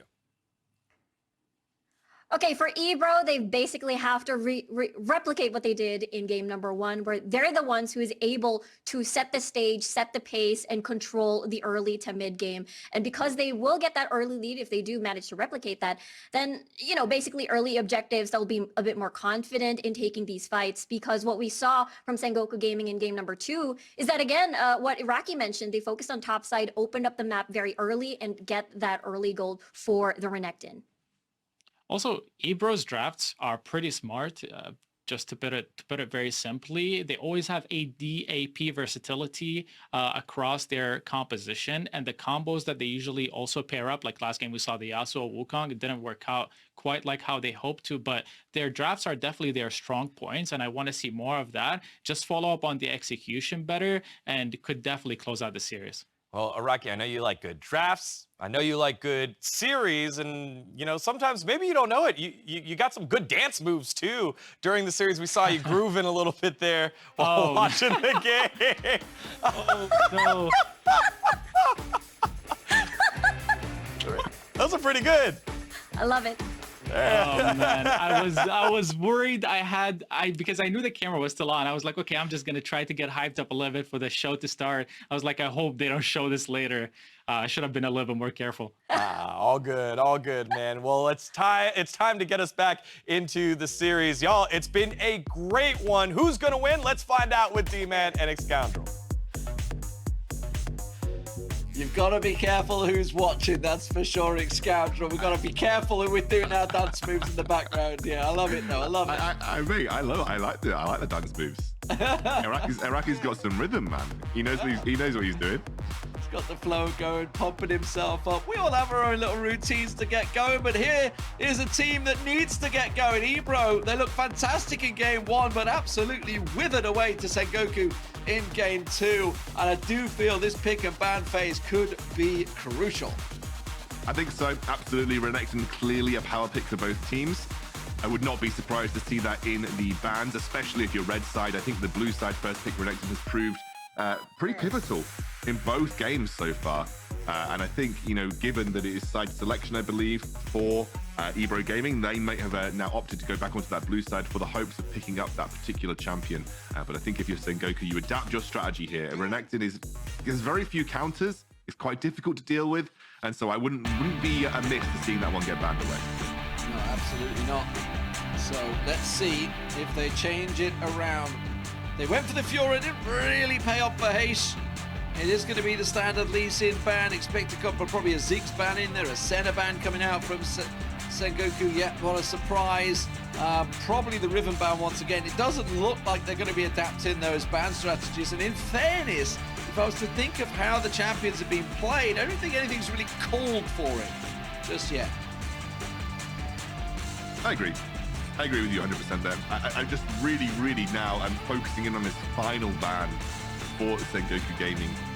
Please be a Renekton. Otherwise, it's absolutely a first pick. Come on, you can do this.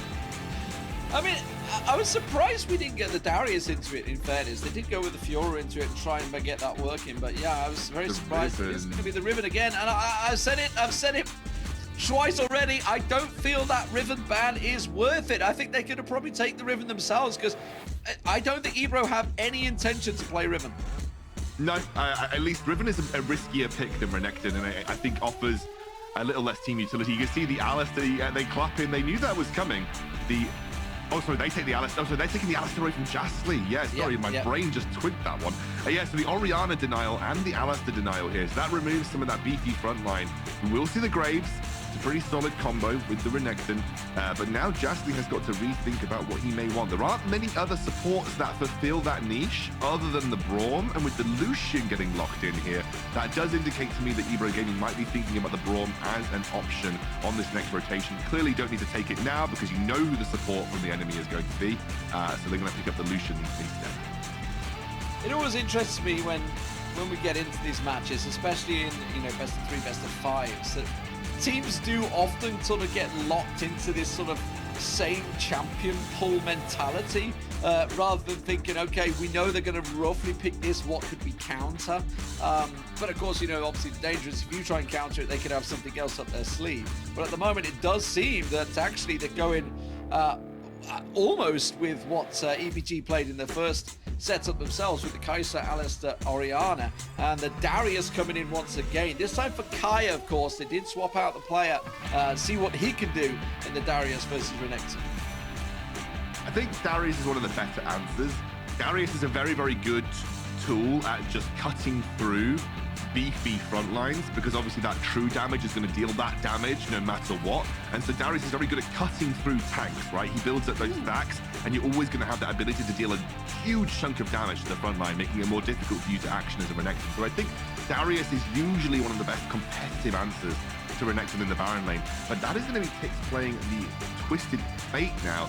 So this is very Dakun Gaming-like. Expect some pressure on the top side of the map. Expect both Tikz and Ezzez to head up towards Hache's lane and essentially look for those tower dives once more. The Nunu comes through for Rush here, but I think if you're Kai, you're going to have a lot of solid vision control. And if I were Rush, I would be hanging around that top side of the map, because if you're there to help the Darius, especially if you're level 5 by the time that dive comes through, you should be able to help counteract that and prevent Hache from snowballing out of control. Yeah, very interesting to see. Obviously, the Nunu being final pick this time. It was insta first pick last time out for Sengoku. So clearly they put a lot of value within that champion. Can be a very strong, no doubt about it. To excuse the pun, it can absolutely help snowball a game in your favor. But Ezzez with the Graves, we saw how strong that was in Rush's hands just a moment ago. Let's see if he can back that up. It worked out well for him in game number 1. And obviously, as you mentioned, with Tikz being on Twisted Fate, we do expect him to be backing up those fights. We saw how close some of those fights were actually with Hache in that top lane. We know him and Kai are going to go at it. We'll see whether he gets the support from Tikz this time around, because Tikz on Yasuo, he didn't really support the fights too often. He just kind of ran away. Yeah. The problem was there was a big desync between Ezzez and Tikz in the previous game, right? Like Ezzez would go in and obviously try to set up the engage, but Tikz was like nowhere near, so couldn't get the immediate last breath follow-up. Just a little bit of a miscommunication between the way. And again, I just think that EBRO Gaming needs to keep a level head. If their early game strategy doesn't go to plan, just rethink, revisit, think about what you can do from a sensible perspective, rather than just throwing yourself into team fights over and over again like they were previously.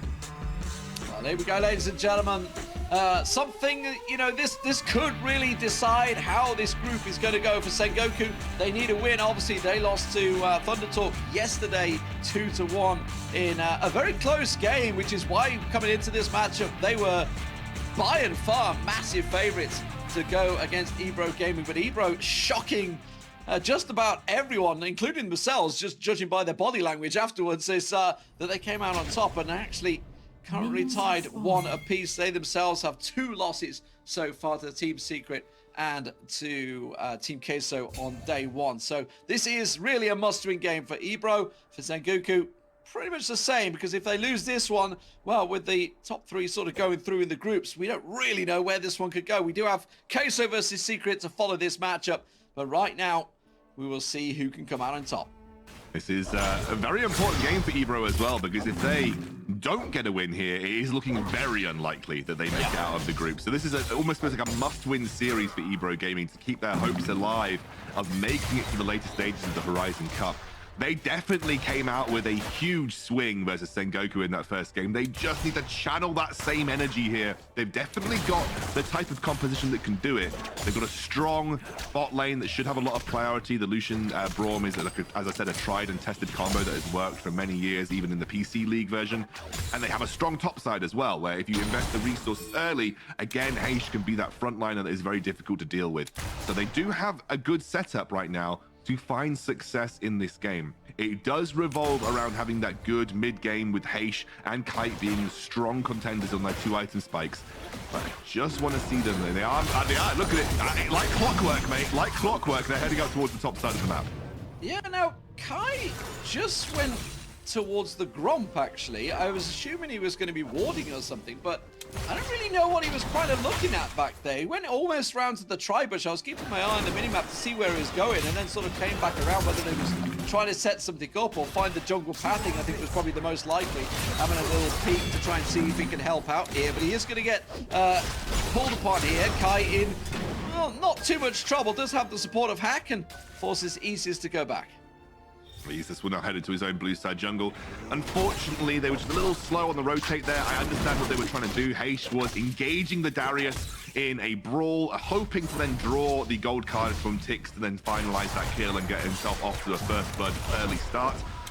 But you can just see that the top side of the map are trying to work in sync to invest those resources. You can see, he says, ping engage. Like, go, go, go. Find the engage here, and Ezzez jumps in. Apprehend goes through on the Decimate. Kite sat waiting to see, but honestly, this is working well for K right now. This is worrisome for Hache, I would say, on the Renekton. Yeah, he's not in a great spot right now. We'll hit level 5 though. However, you never really want to engage Darius post level 5, especially when you're not sitting on a healthy amount of HP in your own right. So Kai has navigated this early laning phase really well, and that bodes well for Sengoku Gaming in general. Remember, Darius is a relatively good answer into Renekton. It's not the best. I don't think there are many great answers into Renekton, but Darius is a relatively good answer because you can cut him down in these teamfight situations, and you can allow your team to deal with him more readily. Kai now utilizing every element of this lane pressure to try and zone Hache away from as many minions as possible. Hache will now pick up the honey fruit though, so we'll get himself back into a fighting fit shape. Glad chat noticed it as well. I saw it. I saw that headbutt pulverized mess of Dejiwo. We've all been there. But here comes the Twisted Fate to try and help out. Get up to Kai. Kai is the focus, and he will be the first blood. They can back this up as well. They do get the stun card down on Rush, and that's a great catch from Tikz there. But Hache is going to be taken low and caught out. This time, Dejiwo does come to the rescue. Really good rotation from Dejiwo to rotate towards that top side of the map and have the impact in that fight. It was a good first blood for Hache, of course, but the rotation of the support made the difference, and they allowed Hache to pick that up without expending any of his summoner spells either. You've got to remember here, Hache is very, very vulnerable if he doesn't have those summoner spells available. We'll take a look back. Kai gets locked down with the gold card, but unfortunately that was a very aggressive position for Tikz to be in. Hache flashes forward to ensure that he picks up the kill. Nice slice and dice to get out of the damage from Rush. Tick Rush timed the exit of that ultimate really nicely. And then Hache, a headbutt, just gives the vision. It was really stupid, but it gave the vision necessary to allow Hache to get the auto attack, which was quick thinking there from the Sengoku game. Good response though. Good response here. Just quickly get the dragon, get in. It's a good dragon to have the Infernal. They're going to be happy with that. Of the Rift Herald. And Rift Herald still hasn't been started off, has it? Yes, it is. It's just Nunu going to take that one down. Is anybody going to challenge him? Oh, Ezzez having to burn the flash to get away. But you'll take your flash for an Infernal. That is a relatively good trade. As you said, in EBRO, they are up in gold right now. Not much, but they are up in gold. Now, they lose out on the Rift Herald, which of course means they have to be a little careful about where they position on the map now. Because if they leave any of those lanes open, it could be first turret of the game. Easy take for Sengoku Gaming. But this is a slow and steady start for both teams. Not only is this important for EBRO, it is also important for Sengoku. They have yet to get a series win. They've obviously played less series than EBRO Gaming, but they do want to pick up the wins where they can. This should, by their own estimations, be a series that they were favored in, and they will want to pick up this win to ensure they're off to a good start and hopefully get themselves out of this group. Oh, this has been so well tracked, but oh no, Dejiwo! I got a feeling he's not that well practiced on Alistar because he just messed up his combo once again, and Sengoku immediately had to back out of that one. They were trying to set a bot lane tower dive. They had the minion wave to work with, but again, EBRO just reading it as best they can. Rush across the map as much as possible here. Is going to zone Kite away from this mid lane tower and then drop the Rift Tail. That was a really nice play, but the culling comes out immediately. And immediately Tikz comes in as well. And the problem is, with a Lucian, with a Twisted Fate, you do have really good wave clear. And they do manage to keep that tower alive, back to gold there. Meanwhile, Wan down the south side is getting a lot of work done on the turret. Very close to taking that one down. 2 towers, almost a few basic attacks from crumbling in both mid and bot right now. The Apprehend comes in, the Decimate to follow through is going to get caught out there. A lot committed for EBG there. They are going to give up the mid turret. I was going to say, if they're going to back away so heavily, that mid turret will go. They're going to leave the Lucian there. Rush taking a few too many tower hits there, but it would just be an exterminate if it was the case. And actually, the fact that they've all backed away and left this tower completely open at the top. Well, it's going to be a bit of a race here between Ezzez and Hache. They are trying to take first tower of the game, but there is not a minion wave. 4-1 to work with right now, and that's actually going to be first tower of the game going in favor of EBRO Gaming. So even though they lose the Rift Tower, they get the coveted first tower prize. And that is, again, I think, I would say a very ballsy apprehend from Kite. Yeah. It's a good response from Rush to pick up the Tikz, gold card, gonna get the stun. Is the tower? No, the tower is on Rush. That was the replay. That's what we saw. That's the I replay. thought he had it. I thought he had him on the spinning step. I thought you were like halfway through. Did you realize that was a replay? And you were like, I saw the replay, but I wondered why Rush was taking so many tower hits when we switched to it before. But there we go. Here we go then. We are now looking at a relatively even game. It's only 500 gold separating these two teams. Of course, next objectives might be key. I wonder where EBRO Gaming, what they want to do. They do have a team fight comp that can work at this stage in the game. Obviously, you always have to be a little careful of the Orianna, but it's not like with a Renekton you can't team fight. Like, you definitely can. He is going to be that big catalyst for you. He's got a decent gold lead on Kai as well. I really think they need to be playing around Hache as much as possible here to do what they did in the first game and snowball these smaller skirmishes and team fights in their favor. Can't afford to leave Twisted Fate alone on that bottom lane. Oh, Kite, did he dash the wrong direction there? It was like a little dash forward. They are going to put the pressure on that bottom lane turret. They are going to try and catch out. It's just the Braum though can put his unbreakable will up, the shield going up there. And Dejiwo with the biggest snowball in the world. It's Jastley that he's going for. Really well juked there, just running around in circles, gets the Glacial Fisher down. Now the culling is available as well. They can get the damage down. I'll tell you what, it's a really good cover for the carries at the moment. This is worrying for Sengoku. Look at Kite getting the damage down, trying to push in there. The Twisted Fate just giving them all the vision that they need. Looking around the map, here comes the Darius. It's the Dark Master coming behind, but he's going to get stunned out. And this has gone very, very wrong for Sengoku. But I tell you what, they're going to get away with just a single death, which is way, way less than I expected. No, it was a 1-for-1 overall, but Wan is hovering round the side of this dragon. Hache should provide enough of a respite, but it will just be an immediate response by Sengoku to go for the top Rift Herald once more. And they're going to get mid lane prio. We're at low HP bars right now for EBRO Gaming. They have to be very careful about how they choose to defend this mid lane tower. You see the red card locked in from Tikz, just trying to pull that wave away. You see the Unbreakable coming through. That mid lane tower could have gone down for free if they weren't careful, but as I say, Sengoku responded nicely here. They reset and set up for the other objective of the map, which is that Rift Herald now. They could drop it mid for an easy mid lane. That's an engage. Yeah, double flash pulverize in the end after the headbutt pulverize combo didn't work. I saw that, don't worry. I gotta point it out because you know we've all been there, right? We've all messed up. We're not quite tapping quick enough. With Alistair's, it gets in your head. It really does. It actually gets in your head. Does, if you fail one combo, it's like, oh no, I'm going to fail all the combos now. And you keep failing combos and it gets worse and worse and worse. Trust me, I've been there. Especially when you're out of practice with Alistair. It feels like it should be easy. But when you're out of practice with Alistair, it actually genuinely has an impact. I find when I haven't played Alistair for a while, I get really bad at landing the combos. I mean, obviously we're on land environment as well. It can sometimes feel a bit different, there's no doubt. But yeah, I gotta keep my look.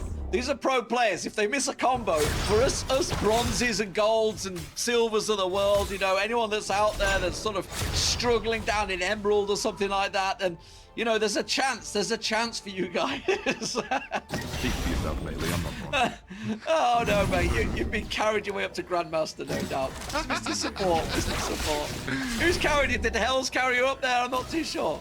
No, Hells into my games. No, joking. No, Hells is great. No, anyway, let's get back to hand. The game in hand, and they go for a tower dive. Yeah, they're going straight for the tower dive, but the problem is with the Twisted Fate, all the vision is there, and they can see it coming. That was a beautiful apprehend, though, but he does manage to get the damage down. Oh, he wants the dunk, he so does, but he just can't get close enough. It was a great shockwave from Hache as well. Really turned that fight on its head. It was a 5 versus 4, by the way. Has Wan overextended, forced to flash away here. You can see that Hache may be looking for the flash. It's coming up just now. Oh, Hack's red as well. Tikz sees him coming, gets the stun card down. In comes Ezzez, gets the flash and forces the flash away. In comes the snowball from Rush, and they're going to try and turn this fight back around, and it may well be the case here. They've committed, and at last we see the dunk come down. But at the same time, they are getting pummeled in the mid, and Kite getting a lot of damage down to the turret. This is an objective game. It's not about the kills. The kills help, but it's all about the objectives, and that Rift Herald did nothing. It really didn't do anything at all. I think Rush dropped it down as a distraction, maybe. It's a 1-for-1 overall, but EBRO still in the lead right now. Need to make that very clear. 2,500 gold doesn't mean a huge amount at 11 minutes into the game. You can see that Kite and Dejiwo just trying to push down on his mid lane tower.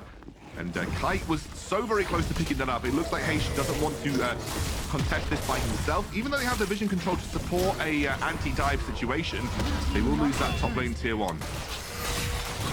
A much more even game this time around, but I got to flag up the fact that Hache is starting to pull away, and that's a problem, I would say, because we saw how strong he can be once he gets that Renekton into that power spike moment, and well, Kai has been relatively absent so far. That's the first real sort of dunk assist that we've seen from him in the majority of this game, but EBRO, they are happy to fight right now, and I'm not too sure if Sengoku are quite ready.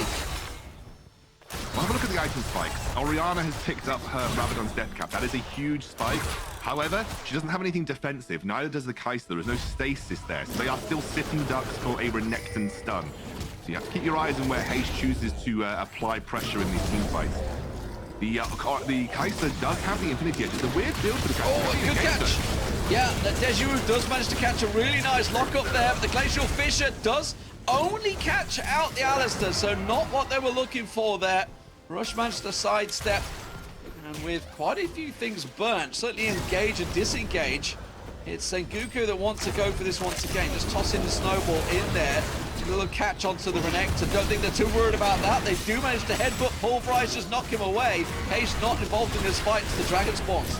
They are starting to struggle to deal with Hache. Hache is providing so much zoning potential. He's keeping them at distance. Oh, he gets pulled in. Oh, he hasn't got the dominance to pull out here, and it gets turned around, and that is a very quick dunk coming out from Kai this time around, dealing with Hache. And you can see Jastley has to run away from this one. They're being kited left and right, but have they got the damage dealers down? Kai gets away with nothing at the moment. Kai trying to get the damage down, but there's no tanky front line for him to fall back on. The tower's going to crumble, and Kite has to respect this and back away.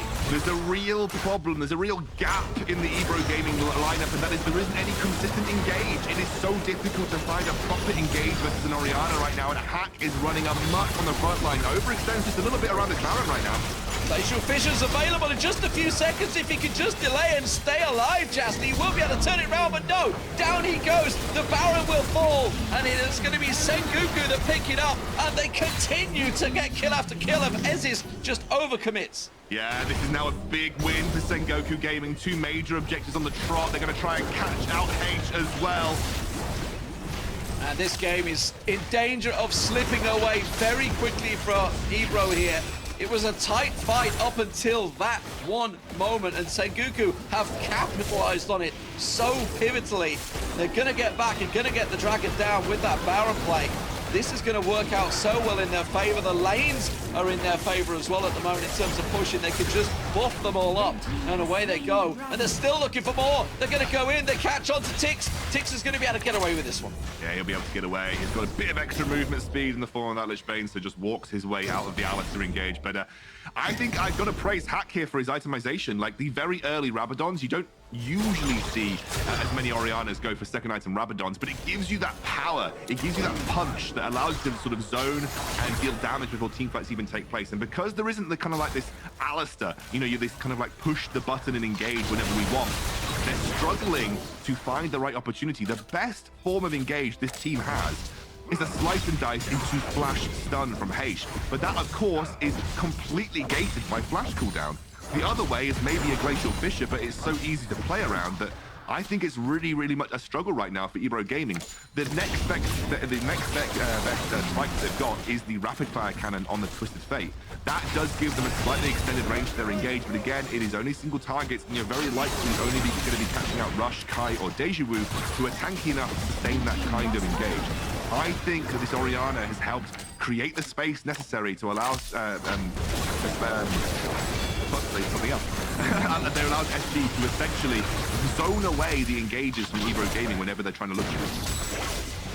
EBRO doing a great defensive job at the moment. Just the single tower falling though, the tier 2's going, and they are going to hold on to the inhibitor turrets. It looks like the Baron does run out for Sengoku. So in terms of gold, yes, it is what, a 6,000 gold differential, but the team fight capability is still there from EBRO Gaming. The problem is when they pull the trigger. Often it will be a little too quick and too soon. We know that Ezzez is certainly one to look for that fight. The snowball doesn't connect. They are chasing down Kite at the moment. But again, talking about committal, they're not all in the right place at the right time. Hache on the back line. That is good work from him, but the rest of his team are unfortunately in trouble. And that puts Hache way out of position. And it is dunk after dunk after dunk for Kite. And he is loving life with the Quadra. Sengoku will take game 3 and take the win 2-1.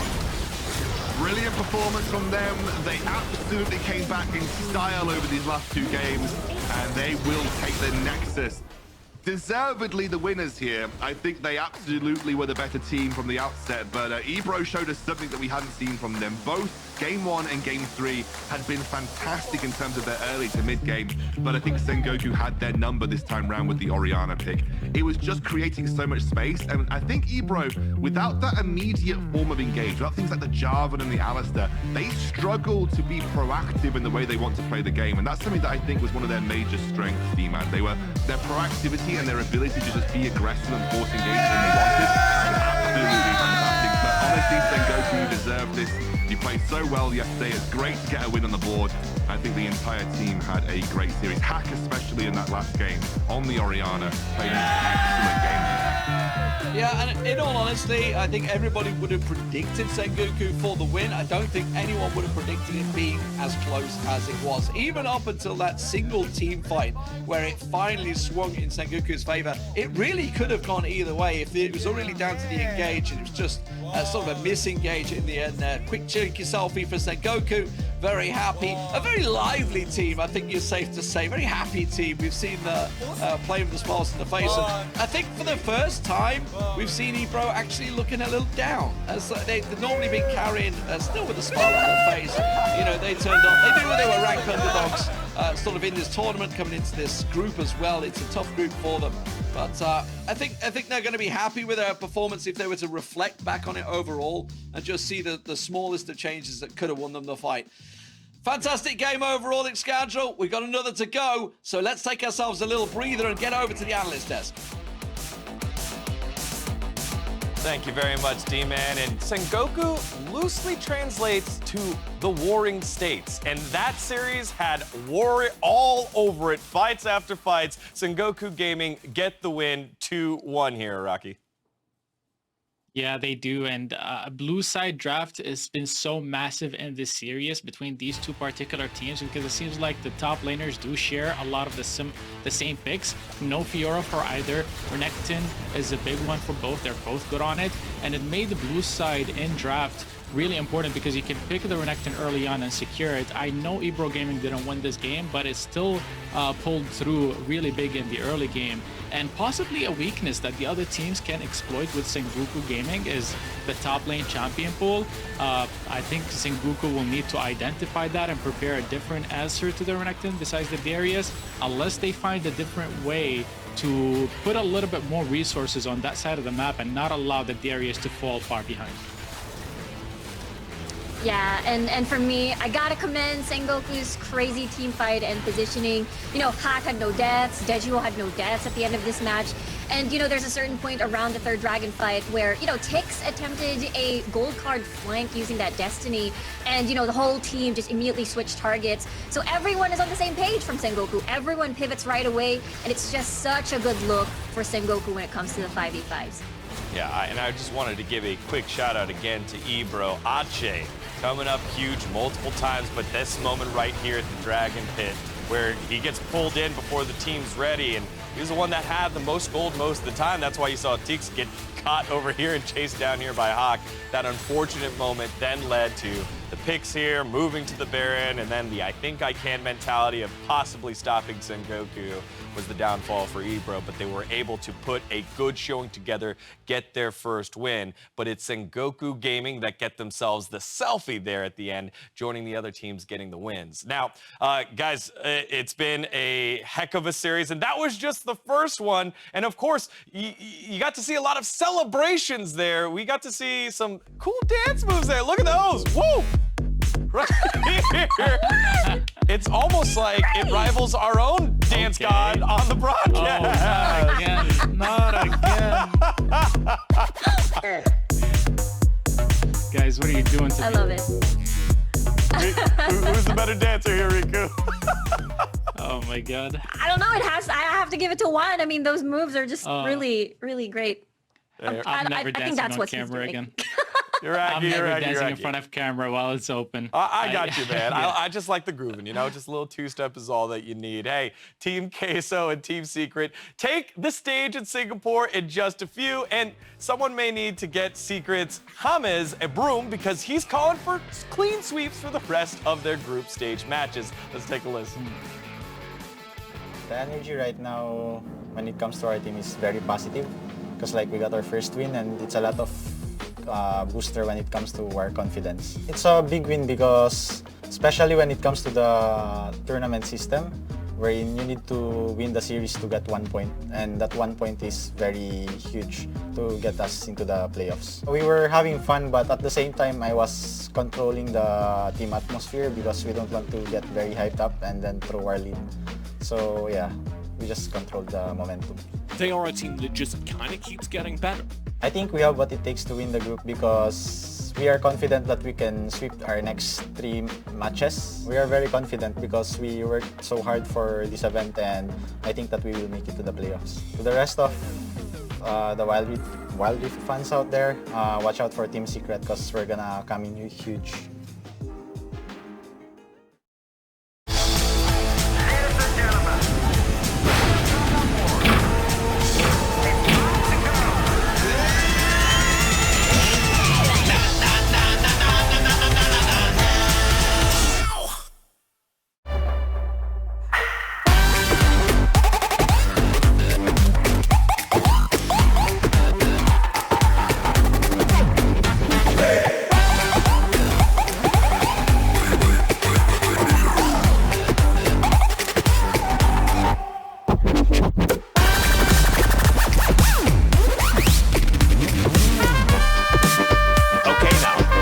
From the beginning.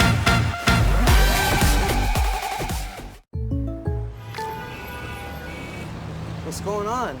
Jake from State Farm, the perp just confessed. I think. I don't know. What? Oh, can't afford streaming anymore, so here we are. Oh, don't give up what you love. State Farm has options to personalize your policy so you get a rate that fits your budget. Oh, that's great. The subtitles would be nice. For surprisingly great rates that fit any budget, like a good neighbor, State Farm is there. Call or click to get a quote today.